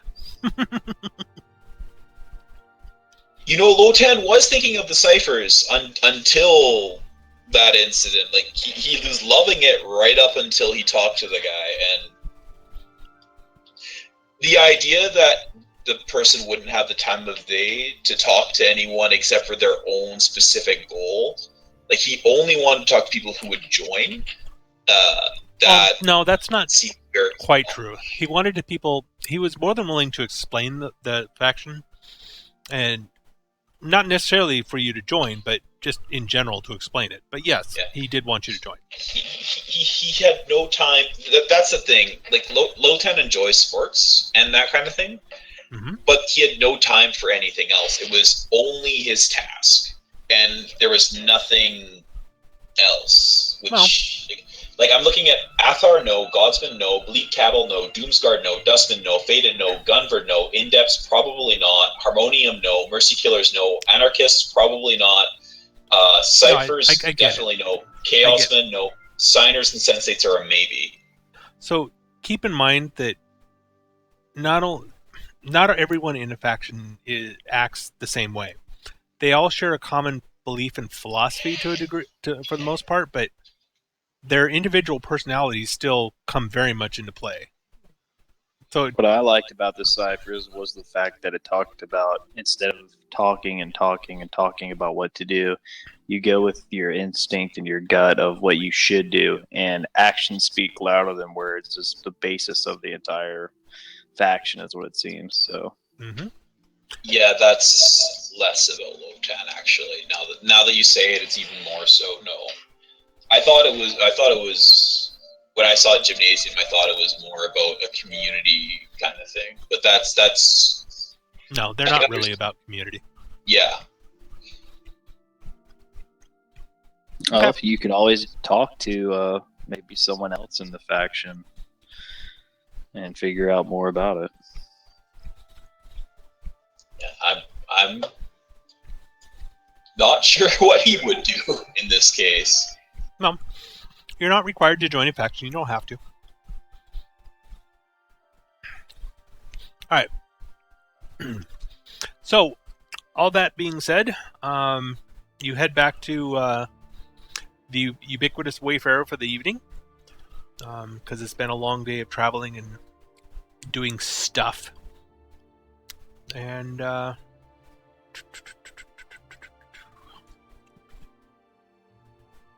right. So as you arrive back, you notice a loud argument happening in one corner. On one side, sitting in chairs pointing in all different directions, there's a handful of Zeosotex, or Chaosmen. Across from them, sitting all in a row, are members of the Fraternity of Order. Bits of their discussion waft over to you. Every once in a while, you hear snippets of conversation. The nature of good and evil? What's that got to do with anything? Or, you're barmy. Or, I think it has something to do with a potato. Remember the rule of threes. Trees? What? Can a thing's basic nature ever change? I know exactly where you're getting this from, by the way. You do? Yes. I haven't played that game yet, but Which I game? know about it. Planescape Torment? Nope, this is not from Planescape Torment. I have played that game, but yeah, this is not from Torment. Okay. At any rate, fine. I recognize the arc words from it. Well, yeah, it's all common glossary language or that they use. That's Sigil. That's the setting, not necessarily the game. At any rate, as you guys are sitting down, you hear, "Hey, Cutter!" The male human with a mismatched outfit calls. "What do you think?" Looking at Lotan, actually. "I say everything changes. While this Burke claims that you can't alter something's basic nature. It goes against the natural order," the female human with the impeccably matched armor declares. "According to your point of view, a Balor could decide to shed his evil nature and become a proxy on Mount Celestia." "Hey, Burke, rattle your bone box someplace else," shouts the Balor sitting at the bar. "Balor, ha! That's too easy," the mismatched Chaositech responds, ignoring the customer at the bar. "I say anything can change. A Main, a Shadow Fiend, even a Beebalith. What do you say, Blood?" With all of that, all of the debaters turn and look at Lotan. So, Lotan, unfamiliar with the terminology of this and never having been addressed by anything outside of lizard folk language, because remember, lizard folk is his native language, he still struggles with English. People are saying blood and he thinks there's a fight. People are saying Burke, he has no idea what that is. They can look at him, but this is a crowded bar. They're noisy. Yep. So he's trying not to stare. He's not... Like, that's not me just trying to avoid it. This is literally Lotan would be like, "Those people are crazy over there yelling with slang I don't understand. Let's not get involved." They're asking your opinion. They're all staring at you. They seem to expect some kind of response. So the argument from just for clarification, is that something that is static must always remain the same way. Okay. That's a clarification on my part. Well, we heard what they're saying. It's asking if people can change or not is what it's asking. Yeah. How you interpret what they're saying is up to you. That's kind of what they're asking. How do you interpret it, and what do you think? Can I get a recap of the argument? All right. One person said, male human says, everything changes, but he claims that someone else claims that you can't alter something's basic nature. It goes against the natural order, says another human. According to your point of view, a Balor could decide to shed his evil nature and become a proxy on Mount Celestia. She obviously thinks that's wrong. And the Balor in the corner says, fuck you. Yeah, fuck you, go rattle your bone box somewhere else. And one of the Chaositechs responds, ignoring the Balor, of course. He says, anything can change. Starts listing off a whole bunch of evil creatures. And then they all look at you and ask what you think. Just give me a second while I think of what Lotan would say. All right.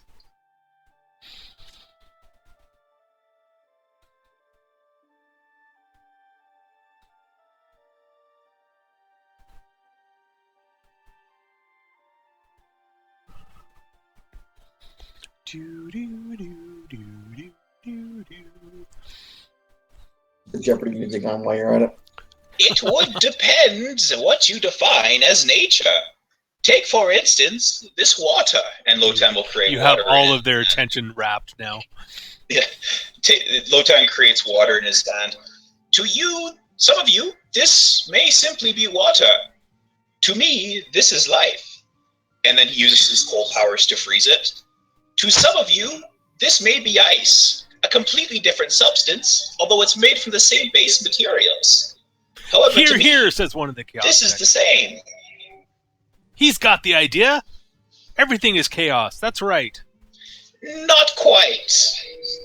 What? And then Lotan changes it back into water. It all depends on your viewpoint. From someone like me, we revere the ocean. However, from someone in the desert, they may fear the rain. So? What does that have to do with whether things can change or not? Change is based on the perception of the observer. Everything exists. You know what? I actually have to think of that. Okay, wow. Now you're getting into the nature of truth versus perception, and you have all of the. You're pulled in very quickly to this argument, and you quickly find yourself at home in this philosophical debate. I would love it if you joined one of their fashions. Actually, the Chaos Techs are rather enjoying him right now. They think he's pretty awesome after that speech. So at any rate, you get dragged into this, and it turns into like one of those discussions that keeps you up half the night. And in the end, no one wins, of course, because it's hard to win a philosophical debate. But on the plus side, also no one comes to blows, so that's probably a good thing too. Let's see what else happens. My character is laughing in the background. Alright. I gotta read something quick here. One thing that is constant is that law and chaos will always be arguing. Unless one of them wins. But they're not going to. Of course they will. Somebody has to win eventually, says the governor. Oh, no, I don't want to get involved in this shit. Hang on, leave me out. Too late. This is where you understand. I believe that both of you are incorrect in this situation because neither chaos nor order matter. Well, of course you do, because you're Barmy. And they turn away. Yeah, got out of it. I'm good. Alright. Chaos and law are two dead philosophies. Oh, now them's fighting words now.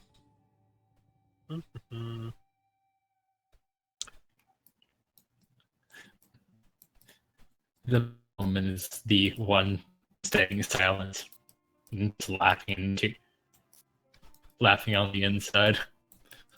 Alright. It's none of this matters. Lotan doesn't believe the universe is chaotic.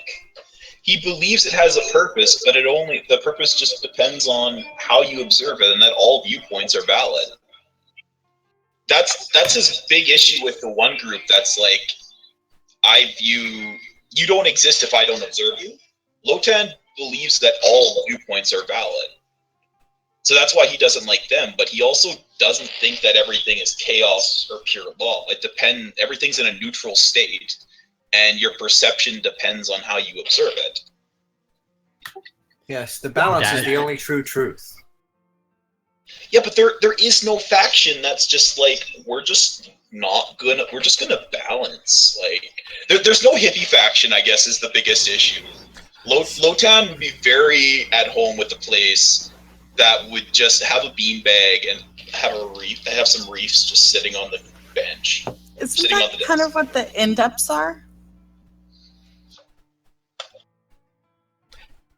As you guys are discussing this, one of the barmaids comes over and delivers a bottle of wine to your table, and then walks away quickly.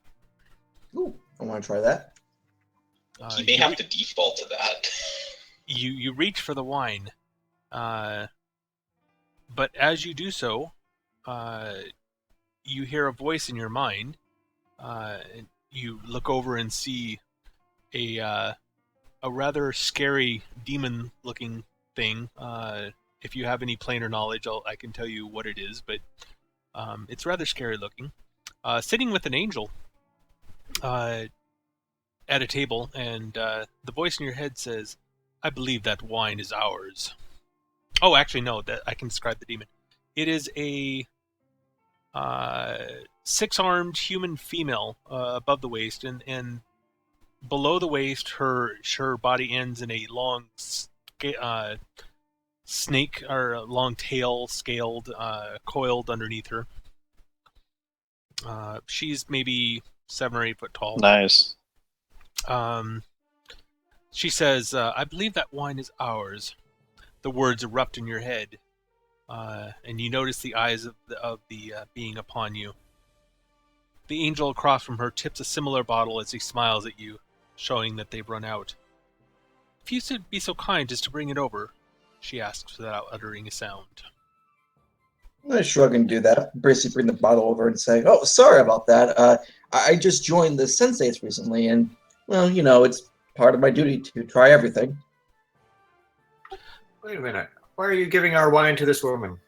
All right. As you go over to deliver the wine, you're about to set it down, and then Torianis speaks up. And the woman looks at Torianis quickly, her eyes widening in anger. What race is this woman? Demonic. They said it was theirs. Here, let me snake. Let me show you. Let me find a picture of this thing for you.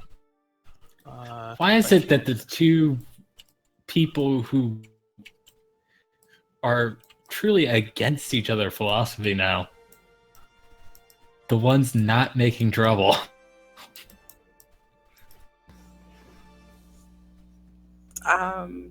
Because we're... Are all the player characters at this area? Yeah, I think so. Okay. Yes. Let's see. At this point, everybody would be back. Here's a link to the picture of what she looks like.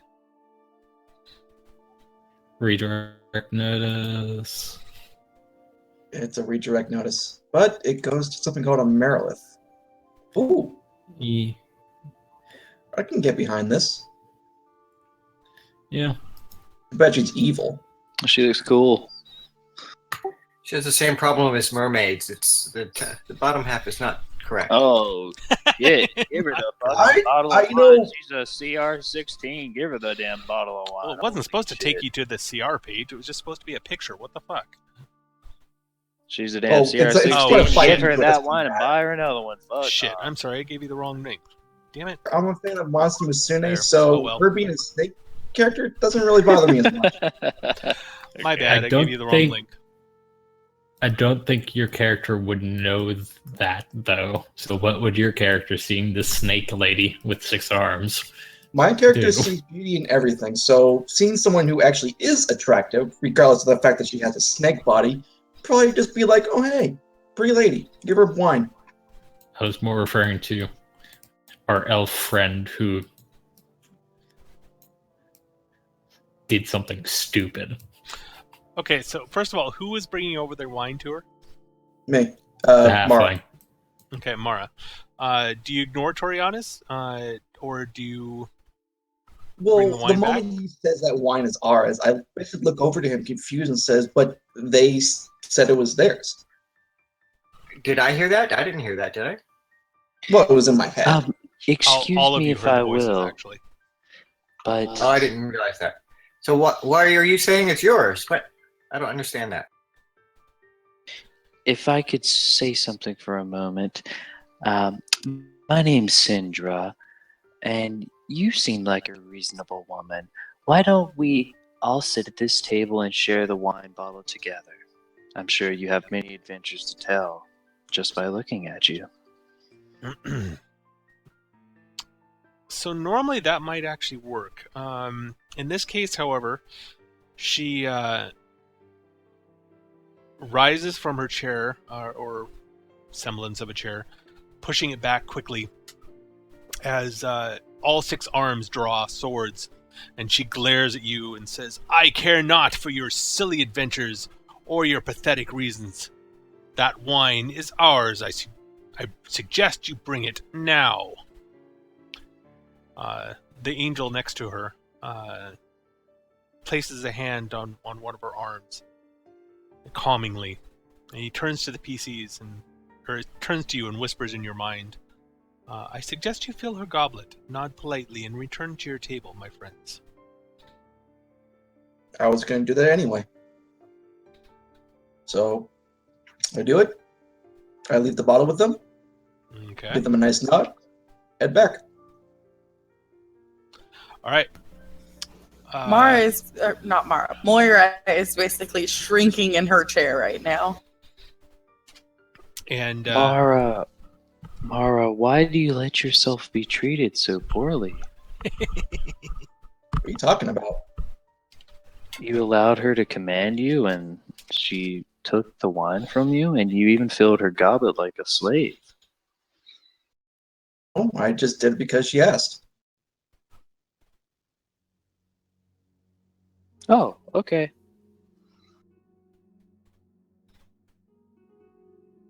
I like how it's the halfling that doesn't realize that she's a slave. all right. Well, Mara, could you go purchase us a bottle of wine from the tavern owner? Seeing No, as how do it we're missing yourself. one now? Do it yourself. Did we even purchase that bottle of wine, or was it just put on our table? It was just put on your table. But Yeah, so my duty to try new things. I just reached out to try and drink from it. And then the snake lady said otherwise. you don't have any. There's no proof that it wasn't hers. Maybe they did put it on the wrong table. That's You not also our have no. fault. You also have no proof that they didn't. That it Whoever wasn't. ordered that bottle actually is going to have to take it up with the lady with the 6 swords. I was just handing it to her. Would anyone at this table actually like to have some wine? I'll go get us some if we do want some. Unfortunately, I think I am currently stuck in a never-ending argument of law versus chaos, where I'm basically on both sides of the argument. It's like, I'm sorry. If you're in a never-ending argument of law versus chaos, you've already had about a bottle and a half of wine. Oh, yeah. Honestly, it's just funny to me because according to math, chaos is law.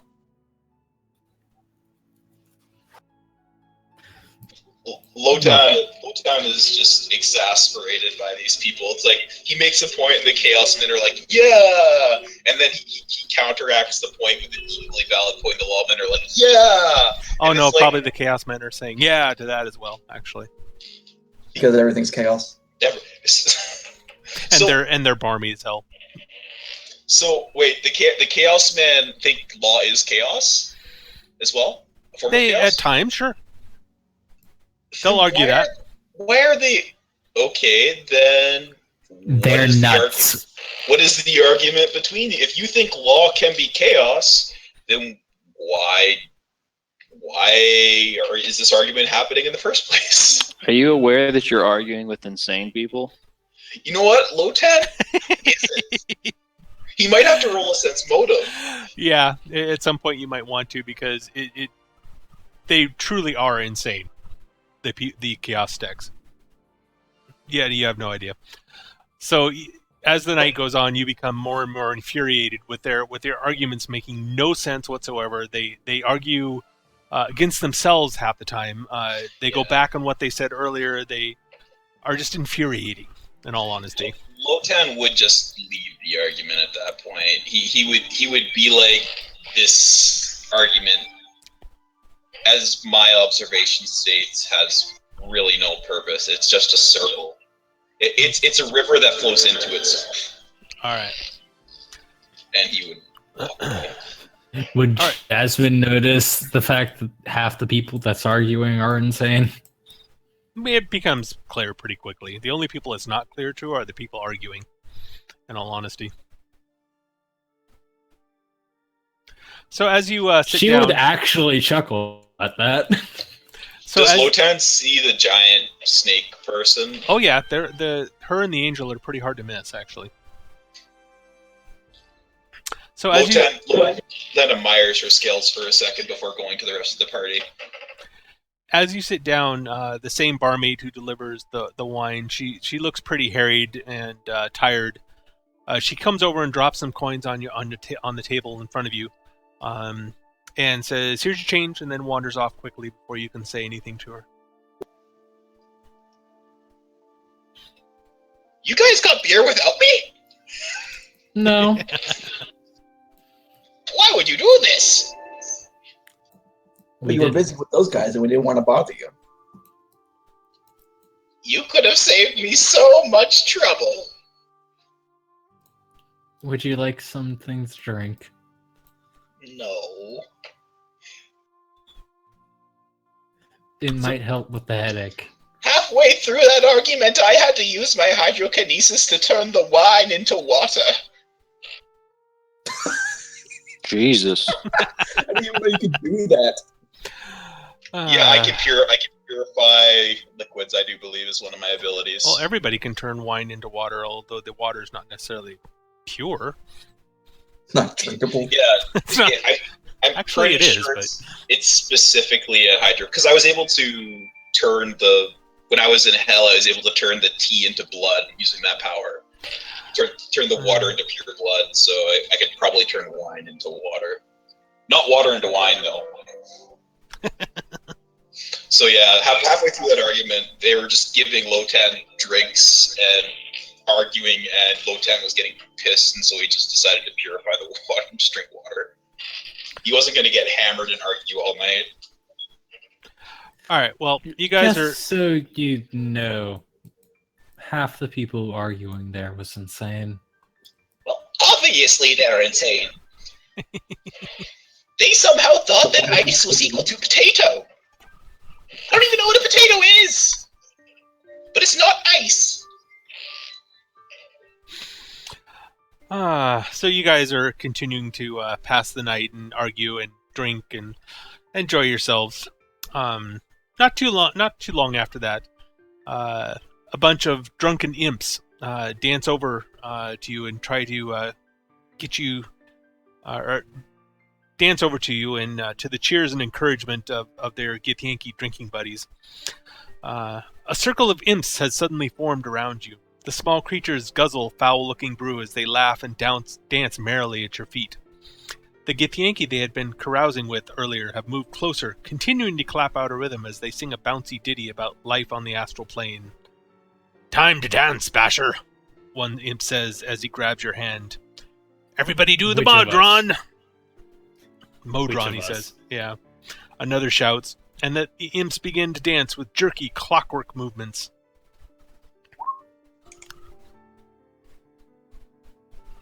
You guys gonna join in? I rolled sense motive.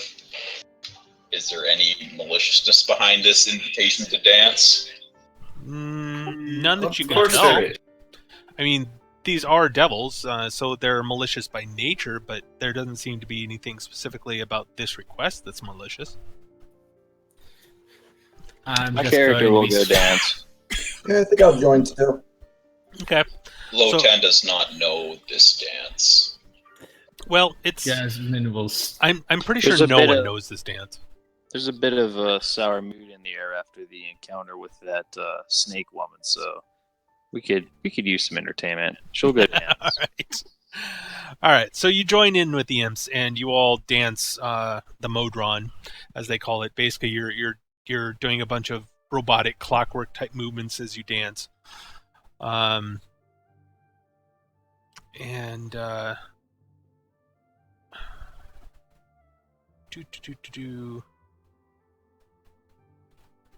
yeah, that's about it. You guys enjoy yourselves and have fun. Enjoy watching most of the other people make a fool of themselves. Looks like the Cypher lifestyle wins again. As you, as the dance ends, the Githyanki buy your group a round of drinks, and the imps move on to the next table and get them to join. I would point at the angel and the demon. Okay. Sitting there. The imps beckon to you to come join them in another dance as they get the next table to start dancing as well. Nah. Having too much fun just watching them. Gesture to all of us? Yeah. Sure, I'll dance again. All right. I'm kind of tired from the last one. Lotan isn't really in a mood to dance. He's still trying to comprehend the iced potato thing. I've already experienced the dance. I want some of that beer now. Okay, well, that's fine. At least one of you joins in, though. So you join the groups of imps and or the group of imps, and the next table over, and who they've convinced at least one or two to start dancing with them. You do some other type of dance. This one's called the Pandemonium, and it is chaotic to say the least. It's basically move your body however you want, whenever you want, as fast as you can. Seems to be the only rules involved in this dance. Cinder's probably quite good at that then. They continue on to the next table. Anybody joining them for yet another dance? I'm going to try to convince Mara here, who seemed to be in a sour mood after that happened, to go dance and have some fun. What are you talking about? I already danced. Oh, you did? Yeah, the first time. Didn't you see my perform dance check? Well, you're kind of low to the floor, so sorry about that. Oh, with that said, I'm not going to join you. That was out of character.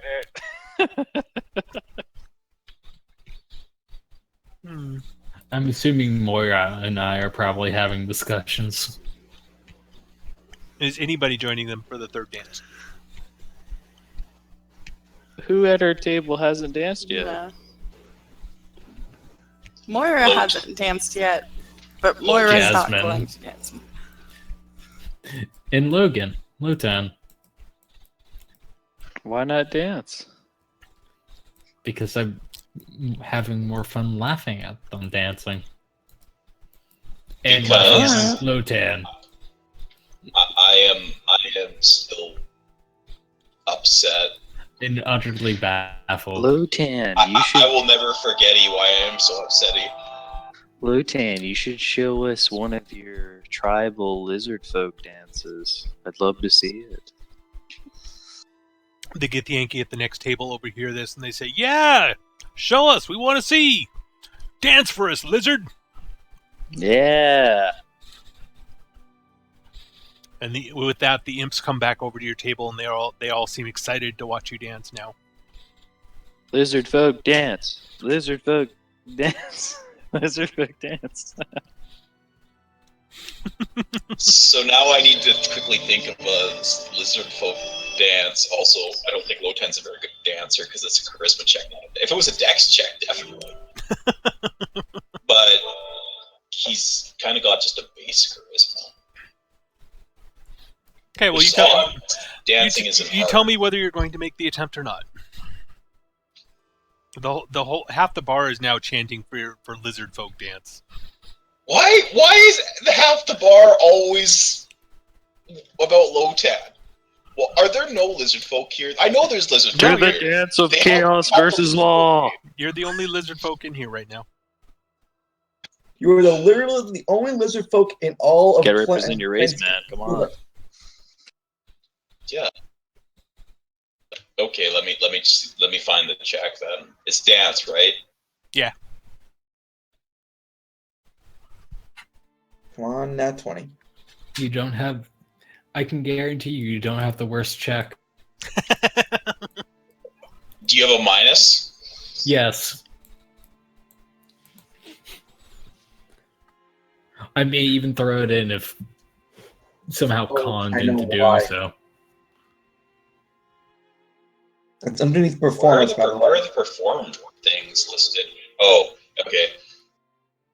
So yeah, I guess, have you ever seen the what would it be? The New Zealand tribal dances. You know, I guess they'd be the ones they do before the rugby games. Okay. It's Talking about the Maui it's warrior dance, right? Yeah, the Maui dance. It's kind of like, it's not quite like that, but it is kind of a base of a war dance. Yeah, you see, this is why Lotan is not good at it. The bar is too packed. There's not enough space. Well, He gets up to do the dance, and he ends up like crushing a bar stool under his foot. Well, whether or not you "Oh." are actually good at the dance is kind of irrelevant, in all honesty. This is a bar dance, and no one really cares that much how good you are. The important part is that you made the effort. And despite breaking a few chairs, you managed to get the entire bar cheering for you as you go down in a tangle of limbs at the end of the dance. And nice. That must be the ancient technique of the lizard folk. That's an awful odd ending to that dance. So the Get Yankee buy you all another round of drinks, and one of them leans over to you conspiratorially and he says, we're supposed to deliver this bag of sweet fire herbs to the Betezu Lord Zimamar, who likes to sprinkle them on his scales.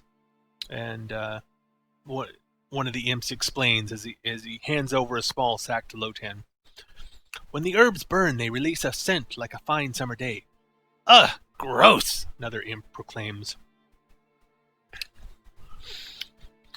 And with that, the imps slowly disperse and head back to where their whatever tables they were from in the first place, and they get the Yankee go back to drinking. So Lotan is going to turn to the group and say, "What is summer?" Because Lotan came from the shackles. There is the rain, and then there is not the rain, and it is always summer. But he doesn't know what the word summer means. I'm not quite sure, but I would give you summer a where it's very always hot. technical, detailed version. So Lotan would be surprised. I guess if you'd have to do that, you'd also explain what the winter is, and Lotan would be surprised that it can get that cold. He thinks that would be rather unpleasant. I don't know exactly how much weather changes in Kavin Mar. Oh. I guess summer would be like if you lay out on a rock in the hot sun and you enjoy the sun bath. That's like summer, except it's the entire season is like laying out on a rock in a hot summer bath. But hot lizard folk on hot rock does not smell good. Okay, well, eventually eventually things calm down at the bar, and you guys all get tired and decide to head to bed. And you decide to pack it in for the night, and you head upstairs. And as you step through the first doorway up through the stairs,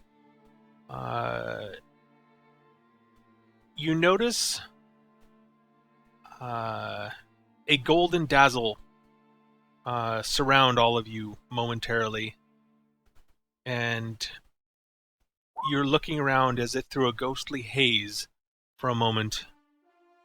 It feels like you've stepped through a portal somehow. Okay. Suddenly the portal fills with golden dazzling light. Sounds that weren't there a moment ago spill through the opening, and ghostly images appear before you. Before your boot comes down on solid ground, you realize you're someplace else.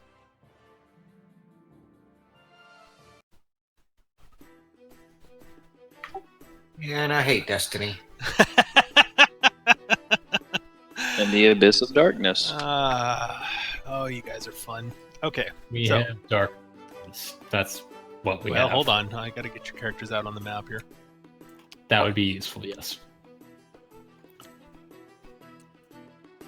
Well, I think you guys already went to hell. Looks like we're in the dark abyss of hell now. So, all right.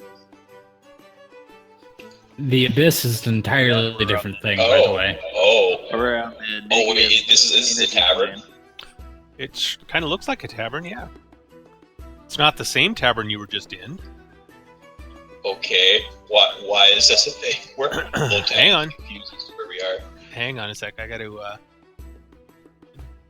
set up Syndra's token here. Syndra, do you have dark vision? Yeah, 60 feet. 60 feet, alright.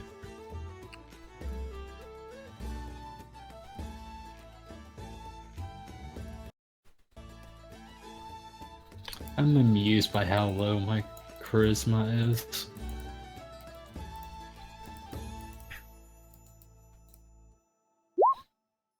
Okay, actually, shit, I forgot something real quick here.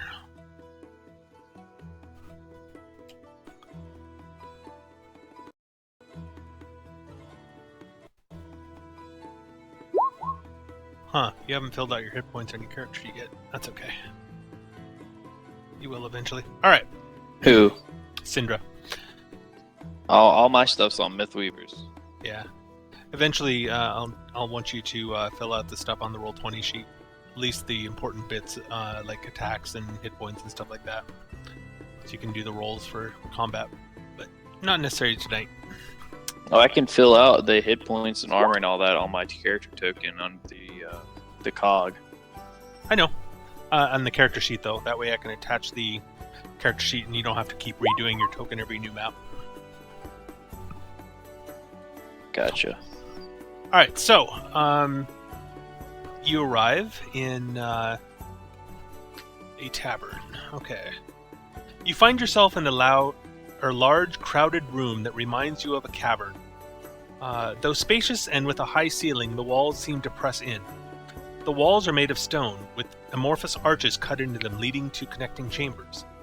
The stone is gray, covered with ancient soot and brown stains you don't want to think about. Great fires light the chamber, casting shadows and oppressive heat in all directions. Tables, chairs, and stools, crowded with rough-looking bashers, fill the shadowy recesses of the chamber. And then, though no one reacts, you imagine that every evil eye in the place is fixed upon you. These bashers are mostly Tanari of one sort or another. Those of you who aren't familiar with Planescape, that is another term for demon. Greater, true, and lesser Tanari, eating and drinking from the mugs and platters circulated by a small army of least Tanari. There are others here too, you notice, humans and other races, though each looks as mean and deadly as the Tanari beside them. And with that, I need to grab something real quick, so give me 2 seconds here. Do we start rolling initiative? No, it's not combat. Character takes 2 blanks, then curses.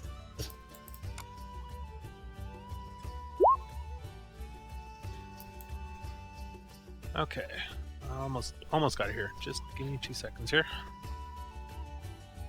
Probably an Aklo, because she can.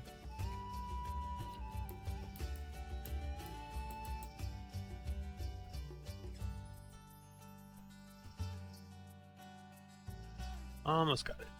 Okay, now this.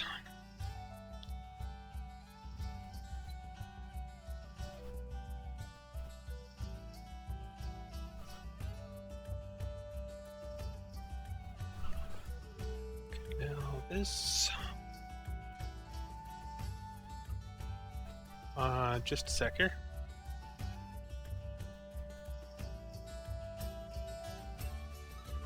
Okay, it's uploading. I'll have it for you in just a moment.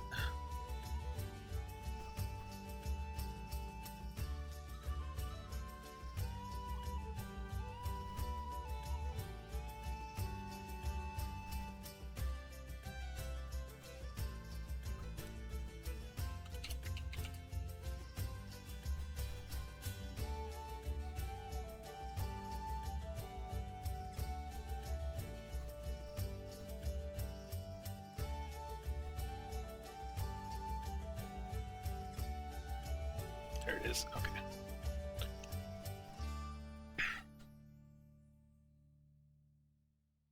One sec. Almost there. Sorry, upload's being a bit slow here. Should have had this prepped already, but it's been a busy week, and I apologize for that. Where's Hey, how tall is Lotan? Let me check. I know he's tall.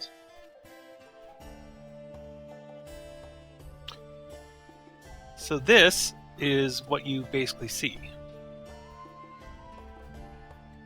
in this bar. Nice. Oh, hey, it's your favorite snake lady.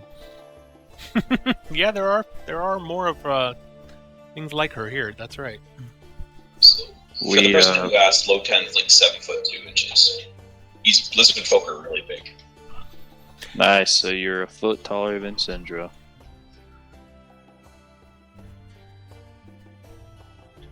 Yep. All right, so you arrive with a golden glow fading from you, and immediately all eyes near you turn towards you. Surprisingly, though, nothing. Even though these are mostly demons and pretty evil creatures in general, nothing attacks you right off the bat. Some things do look at you with somewhat hostile intent, but for the most part, things they don't even seem surprised that you're there. In all honesty, and most of them just kind of seem to shrug and then turn away in disinterest as you arrive. How does the glowy, flashy stuff look off of Glotan's frost scales? Or am I now weeping blood again? Nope. Not blood. Not here. Do I still have frost scales, or is it now something else? No, it would definitely not be frost. Oh no. Yeah, I need to think about this for a second. Chaos.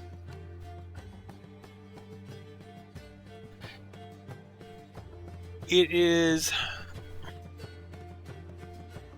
Right, okay. So your scales, the golden glow off your scales is, it scintillates, and but as it fades, the scintillating goes away. But it was pretty spectacular while it was there. But as for the frost effect on your scale, that is not frost anymore, but you actually have no idea what it is. It is still some form of material, or a liquid, or solid liquid, or something. Does it look gross? No, it doesn't really look gross. It changes as you look at it.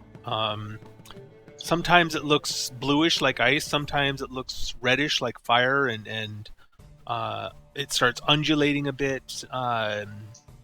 You've never seen anything like this, honestly. Okay, what about the orb of water that floats around me that acts as a shield? That is formed out of the same unknown substance. Lotan's having a very bad day. Yeah, unfortunately, you're going to find as a kineticist, planes have... The problem is you're traveling on the outer planes, and the outer planes... But why? Well, your powers are a connection to the inner planes. And when you're on the Prime, the connection to the inner planes is no problem. But when you're on the outer planes, that connection gets filtered through the plane that you're on first. And so your connection alters somewhat based on where you are on the outer plane. Yes. So can we roll a knowledge planar check to see what plane we just came to? Just judging from the fact that Lotan's kineticist powers just got filtered through another plane. Mm-hmm. I'm going to use my trait to double roll. I'll take the 19. Okay. Well, it's hard to tell for sure, but just based on the clientele of the bar, you're maybe the Abyss. I got a 25. Yeah, about the same reasoning. If it is the Abyss, then the material that you're manipulating, it feels slippery. Let's put it that way. It's like it's sometimes under your control and sometimes fights you. It's almost like it has a mind of its own.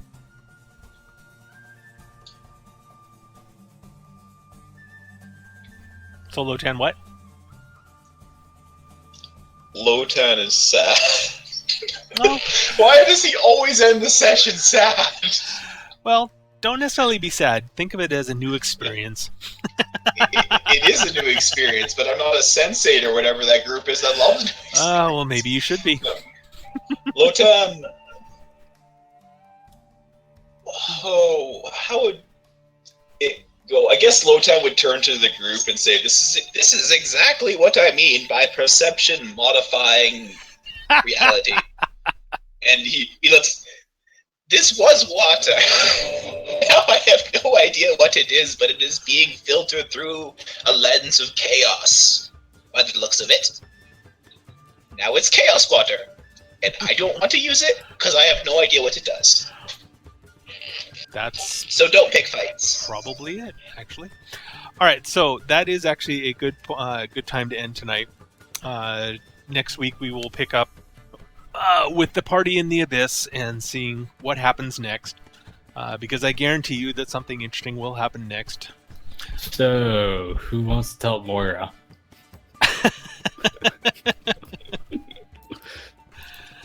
Alright.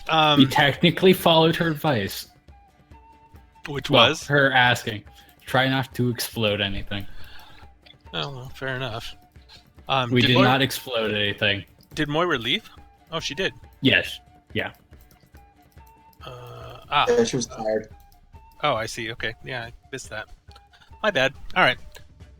So, at any rate, with a little bit of remaining time, I need to give you XP, and then go over... That's 2 non-combat sessions in a row. Yep, actually. Amazingly enough. That is actually kind of a record for me, I have to say. Don't worry, that'll change next session. I can't wait until both Moira and I get some interesting philosophical discussions. Well, it should be interesting. All right, so for tonight, most of you picked a faction, and you learned a lot more about Sigil and the Plains. That is worth... That's worth 1,500 XP to each of you.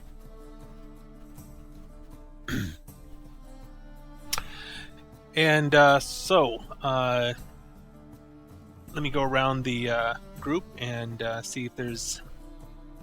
And tell me what you enjoyed and didn't enjoy about tonight. Let's start with Dave. I enjoyed Sigil. Did you? Yeah. And I don't know. It was hard for me to pay a whole lot of attention because I'm still a little bit feverish. Fair enough. Lotan, how about you? Oh, I as a player enjoyed the session quite a bit, actually. I liked the role-playing at the areas we went to. They really fleshed out Sigil, even though we didn't go to every area. Mm-hmm. I know Lotan had some issues. Yeah, the role-play was great. I don't know if it sounded maybe like I was disappointed. No, that's Lotan being disappointed. I enjoyed everything we did, basically. Fair enough. I would have liked a combat session, but I'm not really in a position to complain since I missed that other non-combat session. So for me, it's still just one non-combat session. Fair enough. No, I almost guarantee you there will be some combat next session. So. Yeah. I am interested to see how the kineticist thing goes. The only thing that worries me in relation to these abilities is if we go to planes and fight creatures that are native to the planes, that by virtue of the story, Lotan will become absolutely useless because everything resists. So like if we go to a plane of fire and everything is fire immunity and Lotan's abilities all become fire, he literally cannot do anything. You are right to worry about that, and that is a true danger. However, there are things that you can do about it. And I suggest a little bit of in-character research to find out what that may be. Okay, 2 things. Lotan himself might not understand that, because that's one. Number 2, we just got randomly transported somewhere, so... Well, it was not random, I'll say that. Okay, it wasn't random, but the basic thing is that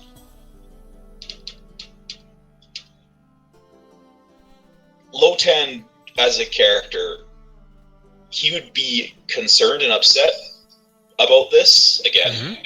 Mm-hmm. But where does he go? Because he doesn't know Sigil very well. He's been to a few areas.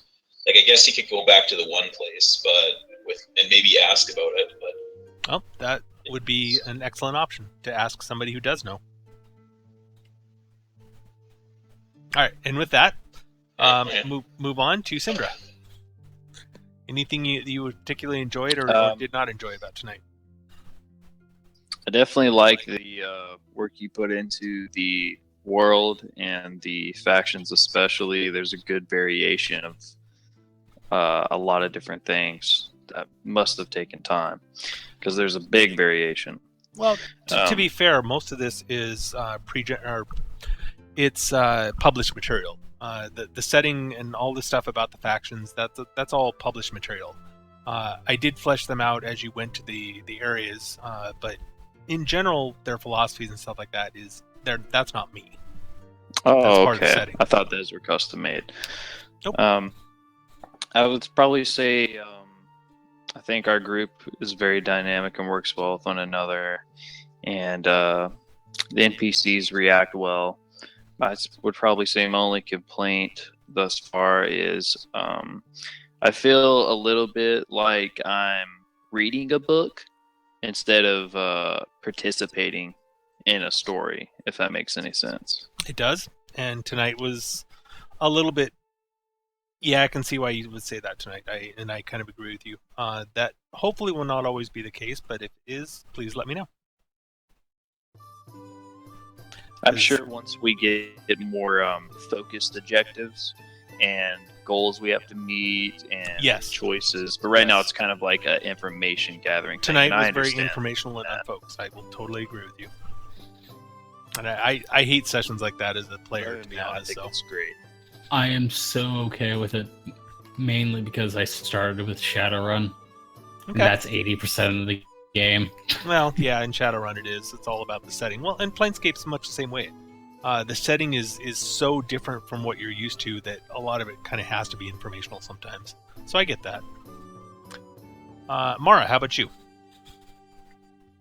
I can't really add anything else to it. I enjoyed the session. Gave me a chance to flesh out my character a little bit. You found the man of your dreams. Yeah, right. I can't think of a negative though.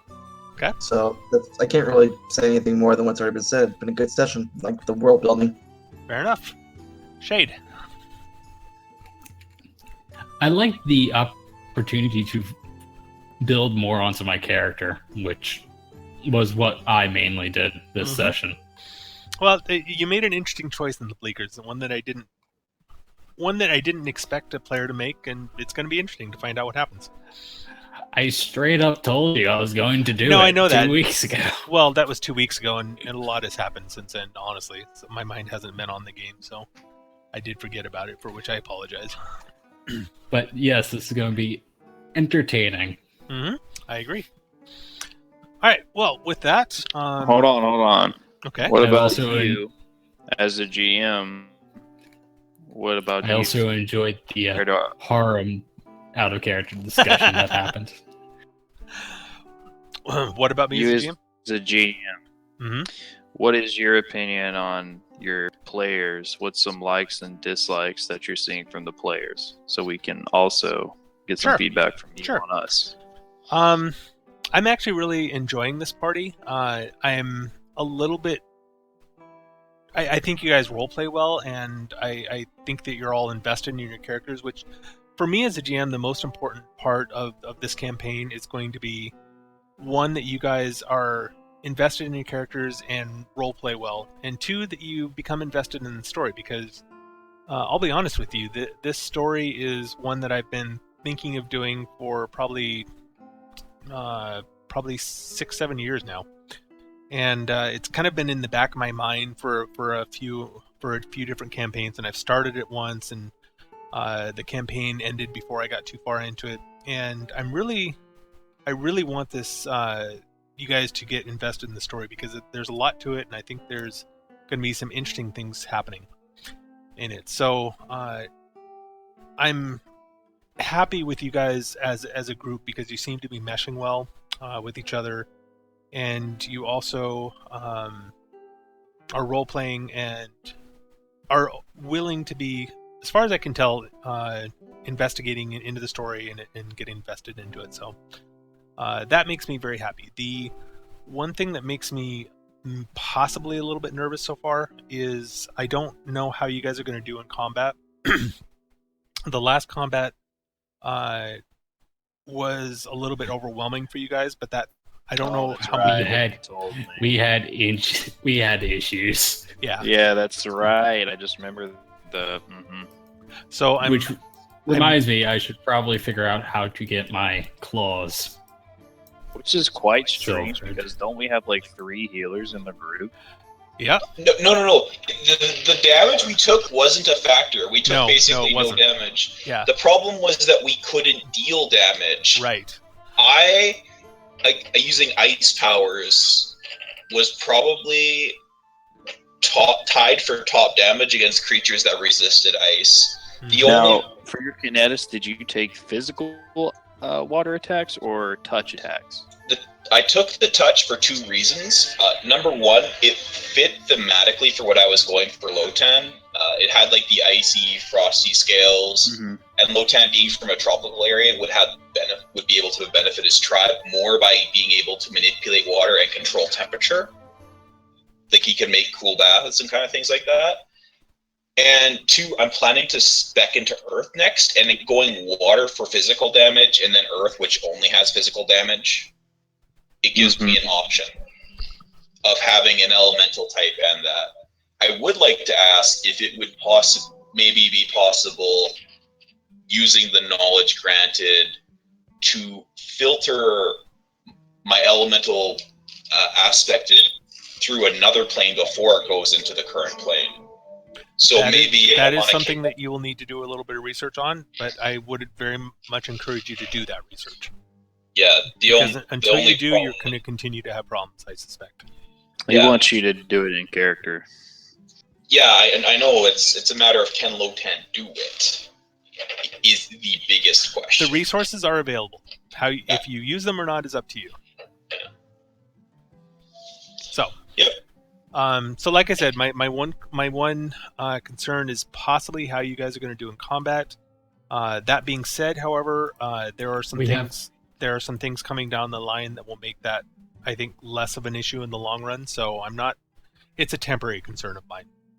And it's also something that I, as a DM, can address by scaling the combats appropriately. So. Well, this is a 6-person group, so the CR is going to be adjusted +1. I know. No, I realize that. The one thing that I noticed, like, it's not so much for Lotan because he doesn't use weapons, but did anyone go out of their way to buy silver and cold iron weapons once we got into Sigil? Nope. None of you did.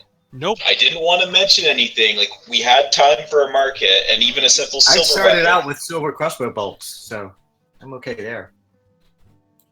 Yeah, like even lesser demons, like those lemurs. And I will say, as a DM, I'm not going to penalize you necessarily for bad dice rolls. I will usually provide some kind of recourse for getting out of that, but poor play, as in not planning ahead on things like that is on you. Yeah, I know. I at least have a justification in a universe. Well, fair enough. And to be fair, I didn't give you a chance to do any more shopping once you started on the faction stuff. So you guys did just kind of get not so randomly teleported. So is this randomly to our viewpoint? Yes. Is this the general? This game right here, is this the average interaction level between the players? I'm hoping so. Is it normally like this or no? So far it has been. Depend. In our game, as in this particular game I'm in, yes. In all the games that I'm playing, no. And I would agree with that. Most of my games, I don't see the characters interacting nearly as much as I do this one, and I'm happy about that. That you guys are more interactive than normal. I like that.